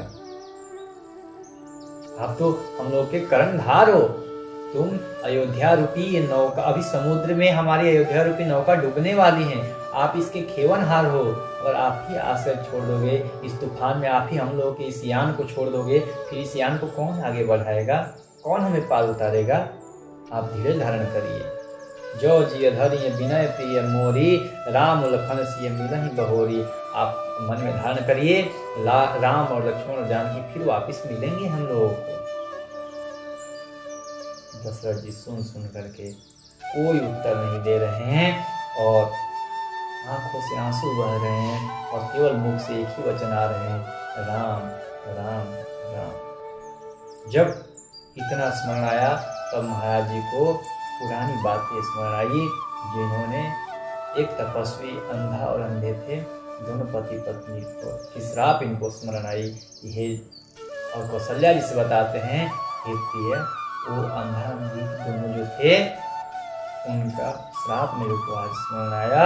उन्होंने श्राप दिया था कि जिस प्रकार मैं अपने पुत्र के वियोग में तड़प तड़प के मर रहे हैं, उसी प्रकार तुम भी तड़प के मरोगे। वो समय आ गया है, मेरे देखो आंखों के आगे अब अंधेरा छा रहा है। ये सुन कर के माता कौशल्या के हृदय कांप रहे हैं, लेकिन क्या करें, संभालना है अभी। उन्होंने धीरज धारण करके बोला कि ऐसा कुछ नहीं है महाराज जी, आप चिंता मत करिए, राम और लक्ष्मण जानकी जरूर आएंगे, आप चिंता बिल्कुल मत करिए। इस प्रकार सोच करके, और जिस प्रकार मुस्कुरा करके राम जी और लक्ष्मण जी और जानकी जी जाते समय प्रभु को, महाराज दशरथ को प्रणाम करके गए थे, उसी छवि को निहार रहे हैं और स्मरण करते हुए बोले कि हा जानकी लखन हा रघुवर, हा पितु हित चित चातक जलधर, हा रघुनंदन प्राण प्रीते, तुम बिनु जियत बहुत दिन। हे जानकी, हे रघुनाथ, आपको देखे हुए अब बहुत दिन हो गए, आपको ना देखने से ना अब बहुत दिन हो गया, आपके बिना बहुत दिन मैंने अब जी लिया, अब मेरे को नहीं जीना है, बहुत दिन मैंने जी लिया। और तुम तो ऐसे हो जैसे चातक के जैसे पिता के वचन के पालन के लिए वन में खुशी खुशी चले गए। एक बार भी मेरे प्रश्न नहीं उठाए कि आप तो मुझे राज्य देने वाले थे, वन क्यों निकाल रहे हो, आपने एक भी बार प्रश्न नहीं उठाया। हे राघव, धन्य हो, अब मैं आपके बिना बहुत जी लिया, अब मेरे को नहीं जीना, तुम बिनु जियत बहुत दिन बीते, बहुत दिन बीत गए राघव, अब नहीं जीना। ऐसा कह करके महाराज जी का मन शांत हो गया और महाराज जी अपने मन को राघव जी में लगा लिए। इस प्रकार जब मन शांत देख करके सारी रानियां लगी रोने, सब लगे रोने, नगर वाले जो भी थे सब लगे रोने। तुलसीदास लिखते हैं कि राम राम कही राम कही, राम राम कही राम, तनि परिहरि रघुबर विरह, राव गयऊ सुरधाम। महाराज दशरथ यहाँ पर 6 बार राम का नाम लिए हैं। राम राम राम राम राम राम स्मरण करते हुए महाराज ने प्राण त्याग दिया। प्राण त्याग करके आज अपना जीवन सार्थक कर लिया। कि जो यहाँ पर तुलसीदास जी कहते हैं कि असली भोग तो महाराज दशरथ भोगे हैं। जीते जी राम जी को देख कर जिए और मरते समय राम को स्मरण करके मरे हैं। राम जी का नाम लेकर के मरे हैं। जियत राम विदु बदन निहारा, राम विरह कर मरण सवारा। अपना मृत्यु को संवार लिए। धन्य हो महाराज दशरथ, धन्य हो। तुलसीदास जी इनकी वंदना में कहते हैं बंदम अवध भुआल, जिन्होंने मैं ऐसे अवध भुआल की का वंदना करता हूँ कि जो राम जी के विरह में एक तिनके के जैसे अपने शरीर को त्याग दिए। जैसे कोई एक तिनका को त्याग देता है उस प्रकार से अपने शरीर को त्याग दिए। ऐसे महाराज को मैं वंदना करता हूँ। इस प्रकार से महाराज दशरथ इस लोक को छोड़ करके वैकुंठ के वासी बन गए हैं। सब रानियां रो रही हैं, सारे नगर वाले रो रहे हैं, मानो ये पूरी अयोध्या एक समुद्र में डूब गई है। ये समाचार सुनकर के गुरु वशिष्ठ जी को बुलाया गया। गुरु वशिष्ठ जी आए और महाराज देखे कि अब तो कोई है नहीं जो अग्नि दान करे। तब उन्होंने एक दूत को बुलाया और दूत को बोला कि आप जाओ भरत के यहाँ और भरत को संदेशा दो कि आपको गुरुवर ने बुलाया है। हाँ, ध्यान रखना, ये मत उनको बताना है कि आपके भैया नहीं है और आपके पिताजी भी नहीं रहे। आप केवल इतना कहना कि गुरु जी की आज्ञा हुई है, आप तुरंत वापिस आए। ये सुन करके दूत को जल्दी भेजा गया और महाराज जी के शव को एक नौका में तेल डाल करके रखा गया कि वो खराब ना हो। ऐसे करके दूत गया है कैकेयी देश। वहाँ पर जाकर के भरत जी को समाचार सुनाया है। उसी समय प्रातः काल का समय है। भरत जी शत्रुघ्न जी को बता रहे हैं कि हे भाई, मैंने एक दुस्वप्न देखा है और ये दुस्वप्न बहुत भयंकर था। ऐसा लग रहा था कि पिताजी को गधे पर बैठा करके और दक्षिण दिशा की ओर लिया जाता है और कई ऐसे रूप धारण करके आए हैं और पिताजी को पकड़ के ले जा रहे हैं और हम चारों भाई उनका कुछ नहीं कर पा रहे हैं। मैंने बहुत भयंकर सपना देखा है। ये सपना प्रातः काल का है भाई। मैं ये प्रार्थना करता हूँ देवताओं से, महादेव से प्रार्थना करता हूँ ये सपना सच ना हो किसी प्रकार से। तो वो भरत जी खूब उदास हैं और प्रातः काल होते ही स्नान आदि कर करके ब्राह्मणों को भोजन करा रहे हैं। ये सपना दुस्वप्न नष्ट हो जाए, ये सच ना हो। कहते हैं विप्र जीवाय देहि दीनदाना, शिव अभिषेक करहि विधिनाना। इन ब्राह्मणों को दान दिए हैं, ब्राह्मणों को भोजन कराए हैं और शिव जी का अभिषेक किए हैं। जब दूत पहुंचा वहां पर भरत जी से कहा है कि आपको गुरुवर ने बुलाया है। जब इतना सुने और उनका हृदय कांप गया कि अभी मैंने सपना देखा और गुरु जी ने अचानक से क्यों बुलाया हमें और अभी बुलाया कि अभी आ जाओ। तो ना विलंब करते हुए अपने नाना और अपने मामा जी इत्यादि जितने परिवारजन थे सबको प्रणाम करके और गणेश जी को विनती करते हुए कि हे विघ्न विनाशक, सारे विघ्नों को दूर रखना, ऐसा कह करके वहां से भरत जी चल दिए हैं। भरत जी आगे आए हैं महल में। जिन भरत जी के स्वागत में नगर वाले दौड़ दौड़ के आते थे, वो नगर वाले आज भरत जी को देखकर के मुंह फेर रहे। पूरे जन मिल ही न कहीं कछु, न कोई इनसे मिल रहा है, किसी से पूछने पर भी कोई बता नहीं रहा है कुछ। करे तो करे क्या। भरत जी का और हृदय बैठता जा रहा है कि क्या हुआ आखिर मेरे इस महल में, मेरे को कुछ कोई बता ही नहीं रहा है। जो अयोध्या वाले मुझे प्राणों के समान प्यार करते थे, प्रेम करते थे, वो आज मेरे से बात ही नहीं कर रहे हैं। अब मैं क्या करूं। जब कैकेयी ने सुना कि मेरा पुत्र आ रहा है, आरती का थाल सजा करके और वो ले आई। मंथरा जा करके भरत जी और शत्रुघ्न जी को पहले ही पकड़ करके बोली कि अभी पिताजी के पास जाएंगे तो दुखित हो जाएंगे, पहले इनको यहीं पर लिया जाए। माता कैकेयी अपने महल में ले गई है। भरत जी ने जब कैकेयी जी का रूप देखा कि मांग में सिंदूर ही नहीं है। वो पहले कांप गए। फिर भी उन्होंने सोचा कि हो सकता है कि पिताजी से रूठ गई हूँ इसलिए ना लगाई हूँ ये। फिर भी पूछते हैं, भरत जी पूछते हैं कि माता कारण क्या है, ये लोग मेरे से बात क्यों नहीं कर रहे हैं, मेरे सब परिवार सब कुशल से तो है ना। और पहले कह बोली बेटा पहले तू आराम से बैठ और ये बता तेरे ननिहाल वाले सब कुशल से तो है ना, सब बोलेगा हाँ माता वहाँ सब कुशल से हैं, लेकिन मेरे परिवार वाले सब कुशल से है ना माता, भैया पिताजी सब कुशल से है ना। उन्होंने कहा कि बेटा मैं सब कुछ बना ली तेरे लिए। भरत को इसके देख करके एकदम मानो कि सूल जैसे वाणी को बोलते हुए बोली कि मैंने सारे काम बना दिए थे तेरे लिए, तात बात में सकल संवारी, भय मंथरा सहाय विचारी। इसमें मंथरा ने मेरी बहुत सहयोग किया, मैं तेरे लिए सारे काम संवार दिए थे, क्या कार्य संवारे, लेकिन उसमें ना विधाता ने कुछ टेढ़ी चाल चल दी और भूपति सुर पगु धरे। महाराज इस लोक को छोड़ करके देवलोक को चले गए। सुन करके भरत जी के जमीन पांव तक से जमीन खिसक गई और भरत जी वहीं पर सर पकड़ के जमीन पर गिर गए हैं। पिताजी चले गए। तात तात हा तात पुकारी, परे भूमि तल व्याकुल भारी, हे पिताजी हे पिताजी हे पिताजी, ऐसे कह करके भरत जी वहीं जमीन पर गिर गए हैं। बोले कि पिताजी आपको जाना था तो आप मेरे को किसी को तो सौंप के जाते, मैं तो बालक हूं ना, मैं अकेले क्या करूंगा, आप मेरे को भैया को समझ सौंप के जाते। इतना कुछ समय तक बीता है कि भरत जी पूछते हैं कि माता उसमें भैया कहाँ थे, जब पिताजी ने शरीर त्यागा तो भैया कहाँ थे। बहुरी धीर धरी उठे संभारी, कहो कि तुम मरण हे तुम महतारी। और पिताजी की मृत्यु किस कारण से हो।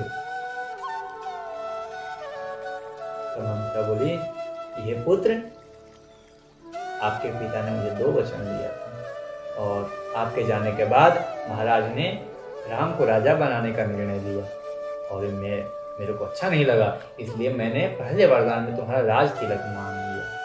जब इतना सुने भरत जी क्रोध से भर गए हैं और दूसरे माता तुमने दूसरे वरदान में क्या मांगा, तो बोले दूसरे वरदान में मैंने राम जी का वनवास मांग लिया।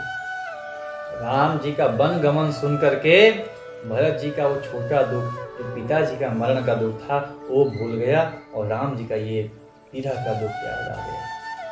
बिकल बिलो की सुतहि समझावहीं, मनहु जरे पर लोम लगाए। भरत जी एकदम कांप गए हैं और जमीन पर गिर गए हैं। वहां पर समझा रही हैं, कहीं बोली कि बेटा अब कुछ नहीं हुआ, अब तू राजा है, अब तू राज कर। उनके वाणी ऐसे लग रहे हैं जैसे किसी जले पर नमक लग, तो राज करें मनहु जरे पर लोन लगाए, जैसे मानो जले पर कोई नमक छिड़क देता है, वैसे इनके बात लग रहे हैं भरत जी को। अस अनुमान सोच परिहरहूं, सहित समाज राजपुर करहूं। तू ऐसा जानो कि अब सारा राज तुम्हारा है, अब तुम राज करो, तुम्हें किसी प्रकार के शोक करने की आवश्यकता नहीं है और तुम वीर पुरुष हो, तुम महाराज दशरथ के पुत्र हो, जाओ अपने कर्म का पालन करो, अपने धर्म का पालन करो। और ये सुन करके भरत जी उठे हैं, कहते हैं धीरज धर करके बोलते हैं, अरे पापिनी, तूने तो मेरे सारे कुल का नाश कर दिया, तू नारी थोड़ी, तू पिशाचनी है, पापिनी है तू। और जो तेरे मन में बचपन से यही विचार था कि मेरा पुत्र बड़ा होकर के राजा बनेगा और राम को मैं वनवास भेज दूंगी, अरे पापिनी, तू मेरे को जन्मते ही क्यों नहीं मेरे को मार डाली, मेरे को तू जन्म क्यों दी। पहले नंबर तो तेरा यहाँ जन्म ही क्यों हुआ इस धराधाम पे, और इस धरती पर जन्म लेकर के तू मेरे को जन्म दी है। जब तेरे मन में यही विचार था, यही कुटिलपन था, तो तू मुझे जन्म लेते ही मार देती, कम से कम इस कलंक का भागीदार तो मैं नहीं होता। जब मैं कुमत ही अठयहूं, खंड खंड हो हृदय न गयऊं। जब तूने तेरे विचार में ये आया कि राम को वन भेजना है, तेरा क्या वो हृदय फट नहीं गया, टूट करके बिखर नहीं गया, कैसे तूने ये मांग लिया? तू तो बहुत राम से प्रेम करती थी और तू ही मांग ली कि राम बन जाएगा। धिक्कार है तेरे को। यहीं से महाराज भरत जी कभी कैकेयी को माता नहीं कहेंगे। जब शत्रुघ्न जी ने ये माता के कोटिलेपन सुना तो उनका भी शरीर कांप गया, लेकिन क्या करें, बड़ा भाई के सामने कुछ बोल नहीं सकते हैं, मौन बोलते हैं ना। मैं आपसे बोला था कि शत्रुघ्न जी शत्रुघ्न है, उनका नाम शत्रुघ्न इसलिए शत्रुओं को मारते हैं। अपने अंदर के देखो अभी क्रोध को कितना रोक रहे हैं। भरत जी तो अपने क्रोध को निकाल दे रहे हैं ना माता पे, माता को ऐसे बोल बोल के, लेकिन शत्रुघ्न जी कुछ नहीं बोले। शत्रुघ्न चुप जाते हैं। ये देख करके अवसर जान करके कि अभी भरत को मना लेना है हम लोगों को, वहां पर मंथरा आई है श्रृंगार करते हुए। शत्रुघ्न जी ने देखा है ये आई है, बोले कि सारे कर्मों का जितने पाप हुए हैं सभी का जड़ यही है। कुमग लात तक कुबर मारा और परिमुह भर मही करत पुकारा। मंथरा को पकड़े हैं और एक लात मारे हैं कुबर पे, जमीन पर गिर गई है। और उसके क्या हो गए हैं, आह दैय मैं काह नसावा करत नीक फलवा नहीं न पावा। ये मैंने भगवान की क्या बिगाड़ी थी जो मेरे को ऐसा दुख दे रहे हैं। मारे जब उसके तो उसका कुबर धस गया है, दांत टूट के बाहर आ गए हैं, सर फूट गया है। शत्रुघ्न की 1 लाख। कहते हैं शत्रुघ्न जो है वो मोक्ष के प्रति, और मोक्ष तभी मिलते हैं जब ये सारे ये अवगुणों को नाश करते थे। तो मोक्ष मारता है सीधा किसको, सारे ये जो मोह माया का जड़ है मंथरा, इसको जब लात मारता है तो दांत नाक कान सब उसके खुल जाते हैं। और उसके बाल पकड़ के शत्रुघ्न जी लगे हैं खींचने। ये देख करके भरत जी को दया आ गया। भरत दया निधि दीन छड़ाई, कौशल्या पहन गए 2 भाई। उसको छुड़वा दी है, बोले कि शत्रुघ्न छोड़ दो इसको, दंड हमारे राजा श्री राम जी हैं वहीं दंड देंगे, इनको हम लोग कुछ नहीं दंड देंगे, छोड़ दो इसको। और मंथरा से कहना है कि जा मंथरा तू भी जा अपने रानी के पास। इसी समय से माता कैकेयी को भरत जी त्याग दिए। बोलते हैं कि माता पिता गुरु और स्वामी इनकी बात को मान लेनी चाहिए और इनकी बात हमेशा ही माननी चाहिए। लेकिन यहाँ पर बोले कि ये पूजनीय है इन लोग, लेकिन यहाँ पर भरत जी अपनी माता को छोड़े। कहीं कहीं पर इनको छोड़ना भी जरूरी हो जाता है। जैसे यहाँ पर भरत जी ने माता जी को त्यागा है, भक्त प्रहलाद जी ने पिताजी को त्यागा था, महाराज बलि ने गुरु को त्यागा था। तो ऐसे त्याग देना चाहिए। जब देखे कि पाप बढ़ रहे हैं तो त्याग देना चाहिए। और वहां से माता कैकेयी के महल से उठ करके भरत और शत्रुघ्न गए हैं माता कौशल्या के। जब दरवाजे पर खड़े हैं, भरत के और राम के जो स्वरूप है एक जैसे हैं, दोनों सांवले वर्ण के हैं और दोनों का चेहरा एक जैसा मिलता है। माता कैकेयी पहले ही रोते रोते आंख ओझल हो गए थे, सब धुंधले दिखाई दे रहे थे। जब देखा, दूर से देखा तो भरत जी राम जी के जैसे दिखाई दिए। माता कौशल्या सोची मेरा पुत्र राघव आ गया है। माता जी दौड़ गई, दौड़ने के जब आधे रास्ते में गई, देखी ये तो भरत है। पछता करके मैया गिर गई वहाँ पे, मूर्छा आ गई है मैया को। भरत और शत्रुघ्न दौड़ के उठाए हैं, माता जी को सैया पर सुलाए हैं और सुला करके पंखा कर रहे हैं, सेवा कर रहे हैं। माता की मूर्छा भंग। जब माता की मूर्छा भंग हुई तो भरत आ गया, तू आ जा बेटा, एक तू ही तो अब आशय रह गया है।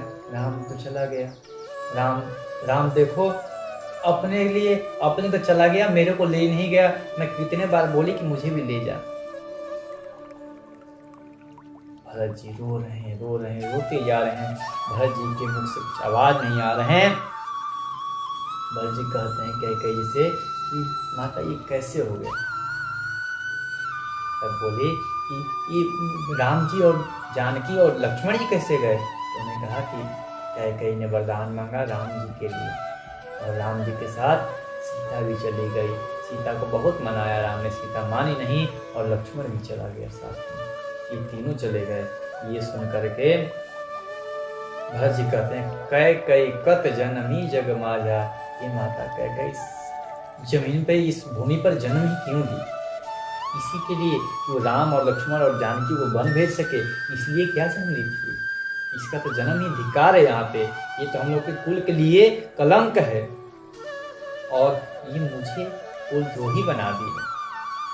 पितु सुरपुर वन रघुवर केतु, मैं केवल सब अनर्थ हेतु, पिताजी का स्वर्गवास और रघुनाथ जी का वनवास का केवल एक ही कारण है, वो मैं हूँ।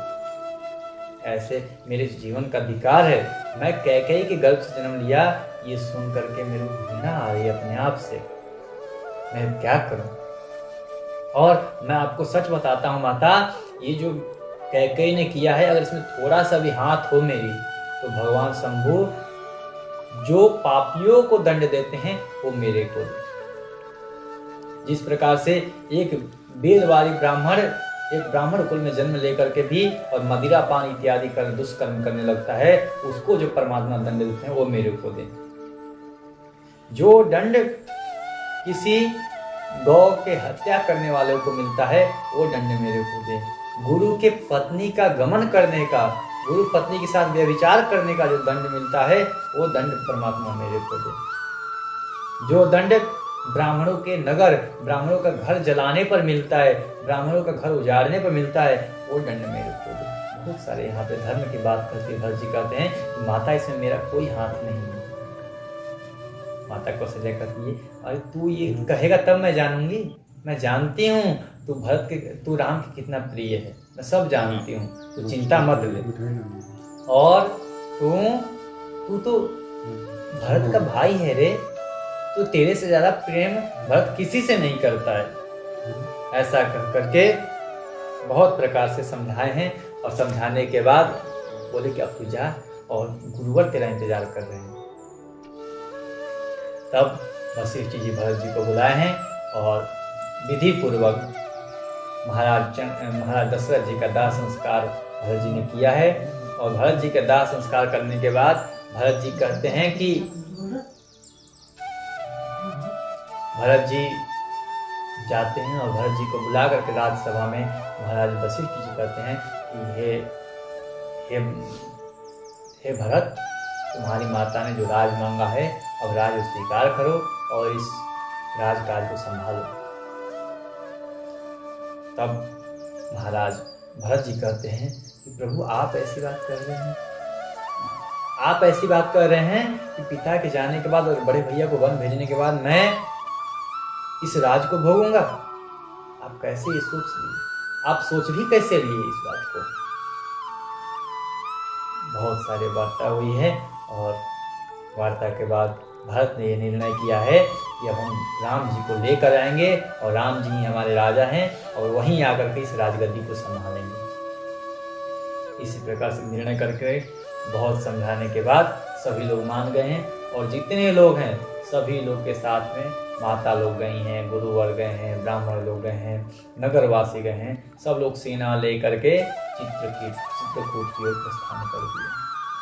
चित्रकूट की ओर प्रस्थान करते समय बीच में वो श्रृंगवेरपुर आता है, निषाद राज मिलते हैं। निषाद राज को संशय होता है कहीं भरत तो मारने तो नहीं जा रहे राम जी को, लेकिन भरत जी को देख करके जब भरत जी ने सुना कि राम जी के मित्र हैं, राम जी इनको अपना हृदय में बसाते हैं, इनको निषाद राज के चरणों में पड़ गए हैं भरत जी। बोले अरे भरत जी आप ये क्या कर रहे हैं? बोले आप मेरे भैया के मित्र हैं, आप मेरे भैया के समान हैं, आपको देख कर मुझे भैया स्मरण आ रहे हैं। और निषाद राज को गले से लगा लिए हैं भरत जी। आगे निषाद राज को लेकर के आगे जाते जाते भरद्वाज जी के आश्रम में गए हैं, फिर वाल्मीकि जी के आश्रम में गए हैं। इसी प्रकार से प्रभु चित्रकूट में पहुंचने वाले। जब चित्रकूट के पास पहुंचने वाले हैं तो वहां पर देखिए भरत जी को आते देख करके लक्ष्मण जी को ये संशय हो जाता है कि भरत हम लोग को मारने के लिए आए हैं। लक्ष्मण जी धनुष बाण उठा करके जाने लगते हैं भरत को मारने के लिए और राम जी से कहते हैं आज ये भरत और शत्रुघ्न दोनों भाई मेरे हाथों से बचेंगे नहीं, आज मैं इनका अंत कर दूंगा। ये क्या सोचे कि राम वहां अकेला है और अकेले में पाकर के उनको मार देंगे? ये जानते नहीं कि राम के साथ अभी लक्ष्मण भी है। भैया आपके सौगंध खाकर कहता हूँ, आज ये दोनों भाई मेरे हाथों जीवित नहीं हैं। जब इतना सुना तब वहाँ पे आकाशवाणी हुई कि लक्ष्मण आप बहुत प्रतापवान हैं। हम जानते हैं कि आप भरत की सेना को संभाल कर सकते हो, लेकिन कोई भी कार्य करना चाहिए सोच समझ के करना चाहिए। आप जिनको मारने जा रहे हो, पर ये तो समझो कि उनका उद्देश्य क्या है, वो किस कारण से आ रहे हैं। ये सुन करके राघव जी बोले, भैया भरत ऐसा नहीं है। भरत देखिए, इस सूरज के भी एक नियम है कि वो 24 घंटा चलेगा। सूरज ये हो सकता है कि वो अग्नि छोड़ करके, जो उसका तेज है वो छोड़ करके वो शीतलता बरसाने लगे। जो चंद्रमा है वो अपने शीतलता को छोड़ करके अग्नि बरसा दे। लेकिन भरत कभी अपने स्वभाव को और अपने भैया को नहीं छोड़ सकता है, इसलिए तुम चिंता मत करो। इसी प्रकार से भरत जी आए हैं और वहां पर क्या देख रहे हैं भरत जी, राम जी और जानकी जी शिला पर बैठे हुए हैं, फटिक शिला पर, और लक्ष्मण जी नीचे बैठ करके कुछ उनसे प्रश्न की है तो वहीं राघव जी बता रहे हैं।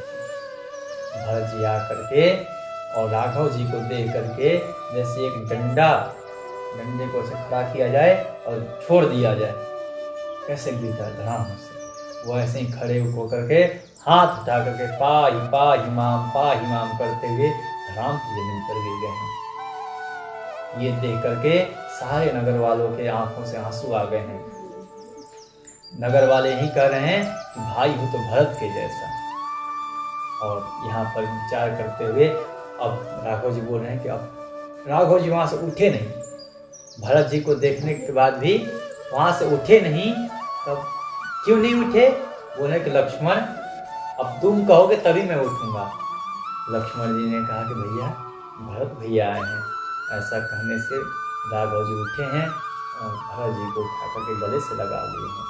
गले से लगा लिए, भरत जी का सिर ऊपर ही नहीं हो रहा है। राम जी बोल रहे हैं, क्यों भाई मेरे को देखेगा नहीं तुम? अपने चेहरा तो दिखा हमें, इतने दिन हो गए तुझे देखे हुए। भरत जी कहते हैं, भैया ये पापी मुख में कैसे दिखाऊंगा आपको मैं ये पापी मुख कैसे दिखाऊं? बोले कि भैया तू पापी थोड़ी ही है, तू तो निष्कलंक है और तू धर्म में धुरंधर है। इस प्रकार करके हृदय से लगाए हैं। सब लोग कांप गए हैं और माताओं का वो स्वरूप देख करके प्रभु की आंखों से आंसू आ गए। और जब ये समाचार सुने प्रभु, पिताजी नहीं रहे, मान के प्रभु के चरणों से एकदम जमीन खिसक गया हो। प्रभु वहीं पर मूर्छित अवस्था में हो गए। फिर वशिष्ठ जी आकर के उनको आश्वासन दिया कि आप धैर्य धारण करो प्रभु, आप ही तो सब रो रहे हैं, सब इसी संकट में पड़े हैं, आप धैर्य धारण करो। इतना कहने के बाद वहाँ पे सभा लगी है और सब लोग आए हैं वहाँ पे। प्रभु जिस प्रकार से विधि होती है, सारे अपने पिताजी के लिए जलांजलि तर्पण इत्यादि सब किए हैं और करने के बाद वहाँ सभा लगी है कि किस कारण से आया था। तब भरत जी अपना मत रखते हैं कि मैं भैया को ले जाने के लिए आया हूँ। जब ये सुन करके वहाँ पे पहले दिन कुछ निर्णय नहीं होता, दूसरे दिन कुछ निर्णय नहीं होता, 2-3 दिन तक सभा लगी। वहाँ पे जो नगर वाले गए हैं उनकी सेवा खूब, जो वनचर हैं, वन में रहने वाले हैं, खूब सेवा कर रहे हैं। जो मांगे वो ला के दे रहे हैं। अयोध्या वाले बोल रहे हैं कि आप लोग तो हमारी बहुत सेवा कर रहे हैं। वो बोल रहे हैं अभी हम सेवा ही कहाँ की, हमारी असली सेवा तो आप जानते ही नहीं हो। बोले क्या तुम्हारी असली सेवा क्या है? बोले कि दूसरों को लूटना, दूसरे खजाने लूट लेना हमारा यही काम है।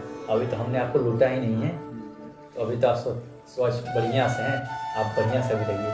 बोले अच्छा। बोले हाँ, खूब सेवा कर रहे हैं वो लोग। कुछ दिन बीते हैं, आगे के निर्णय आता है, अभी समय कम है, तो आगे की सभा में जनक जी आते हैं।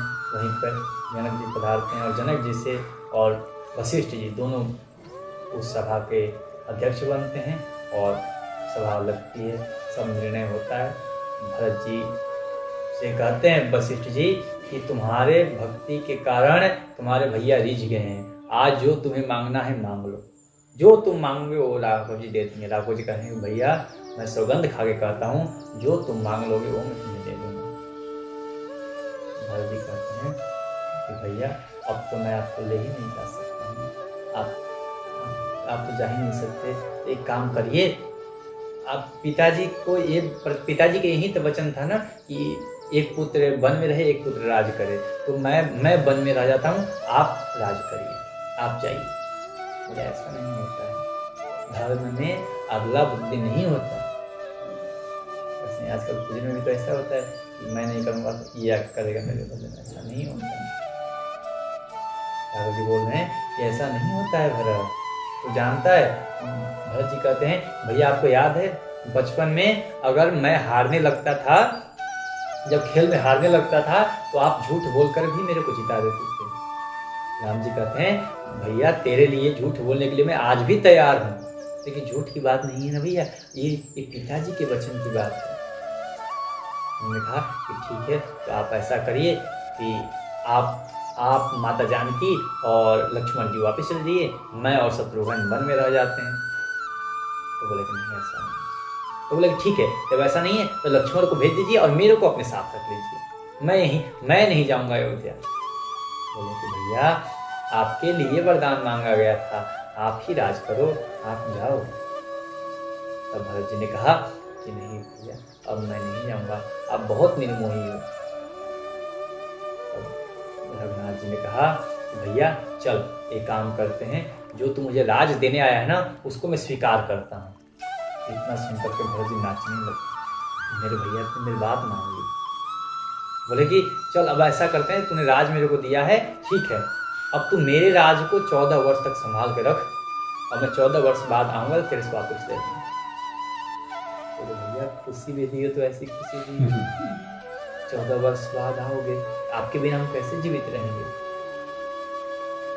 राम जी कहते हैं कि भाई एक काम करते हैं आज हम लोग। बोले क्या काम करेंगे भैया बताइए। बोले आज हम लोग बंटवारा कर लेते हैं। भरत जी जब ये बात सुने राम जी के मुख से कि बंटवारा कर लेते हैं, भरत जी कांप गए कि भैया बंटवारा, हम किस चीज का बंटवारा करें, सब आपका ही तो है, हम बंटवारा किस बात के करें, हम तो आपके सेवक हैं, और सेवक स्वामी बंटवारा कहाँ होता है। अरे भैया मैं धन की बात नहीं कर रहा हूँ कि धन की बंटवारा करें, अभी हम दुख की बंटवारा करें, हमारे अयोध्या तो बहुत बड़ी दुख। एक काम करो कि मैं इस वन के दुख को ले लेता हूँ और तुम अयोध्या में रह करके जो दुख वहां भोगना है वो भोग। इतना कर करके देखिए वास्तविक भाई तो वही है जो दुख में बंटवारा करे, सुख में तो सब लड़ते हैं, सब कहते हैं भैया हमारा है, आधा हमारा, जो दुख को बांटे असली भाई वही। राम जी ने कहा आधा तुम वहां संभालो 14 वर्ष तक और मैं यहाँ संभालता हूँ। तो बोले भैया अभी मैं तो बालक हूँ, मैं कैसे संभालूंगा, मेरे कुछ आता ही नहीं। मैंने कहा तुम चिंता मत लो, वशिष्ठ जी है ना, महाराज जनक हैं, सुमंत्र हैं, इन सब से अनुमति ले लेके कार्य करना, सब सफलता से तुम्हारा कार्य सिद्ध होते रहेंगे और तुम चिंता मत। भैया अब आपकी आज्ञा शरण होके आपकी आज्ञा पालन करूंगा, लेकिन भैया एक बात ध्यान रखना, अगर 14 वर्ष एक दिन भी ज्यादा हो गए तो ये आपका भरत आपको दिखाई नहीं देगा, मैं माता शरीर में कूद करके मैं प्राण त्याग दूंगा। तो कि ऐसा मत बोल भाई, तो मैं तुझे वचन देता हूँ 14 वर्ष से एक दिन भी देरी नहीं होगी, मैं 14 वर्ष में वापिस आऊंगा। तब वहां पर भरत जी ने कहा भैया मुझे आप चरण पादुका दे दीजिए। वहां पर भरत जी को रघुनाथ जी अपने चरण पादुका, यहाँ पे देखिए एक प्रसंग आता है, जब वन में जब प्रभु आते हैं चित्रकूट में, उससे पहले ही अपने चरण पादुका को फेंक देते हैं, अपने चरण पादुका को फेंक देते हैं। लेकिन यहाँ पे प्रभु चरण पादुका दिए कैसे। यहाँ पे रघुनाथ जी का एक नया अवतार माना है, पादुका अवतार। राम ने कहा ना 14 वर्ष मैंने स्वीकार कर लिया है कि मैं वहां का राजा बनूंगा अयोध्या का, तो 14 वर्ष में जो सिंहासन पर बैठे हैं वो रघुनाथ जी हैं, भले चरण पादुका के रूप में है। यहाँ पे प्रभु ने पादुका अवतार लिया, क्योंकि वन में जब पहले जब जटाजूट धारण करते हैं, मैंने बताया ना निषाद राज के पास सिंहवेरपुर में, तो वहीं पर अपने पादुका को फेंक देते हैं, बोलते कि अब इसकी कोई आवश्यकता नहीं।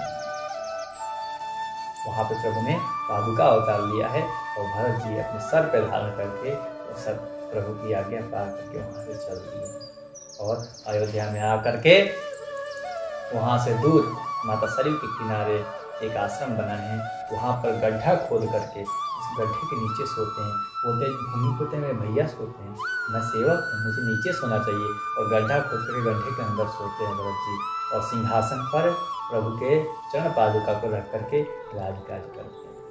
इस प्रकार से यहाँ पर महाराज जनक जी भरत जी को राजकाज के बारे में बता करके वहाँ से चल दिए हैं।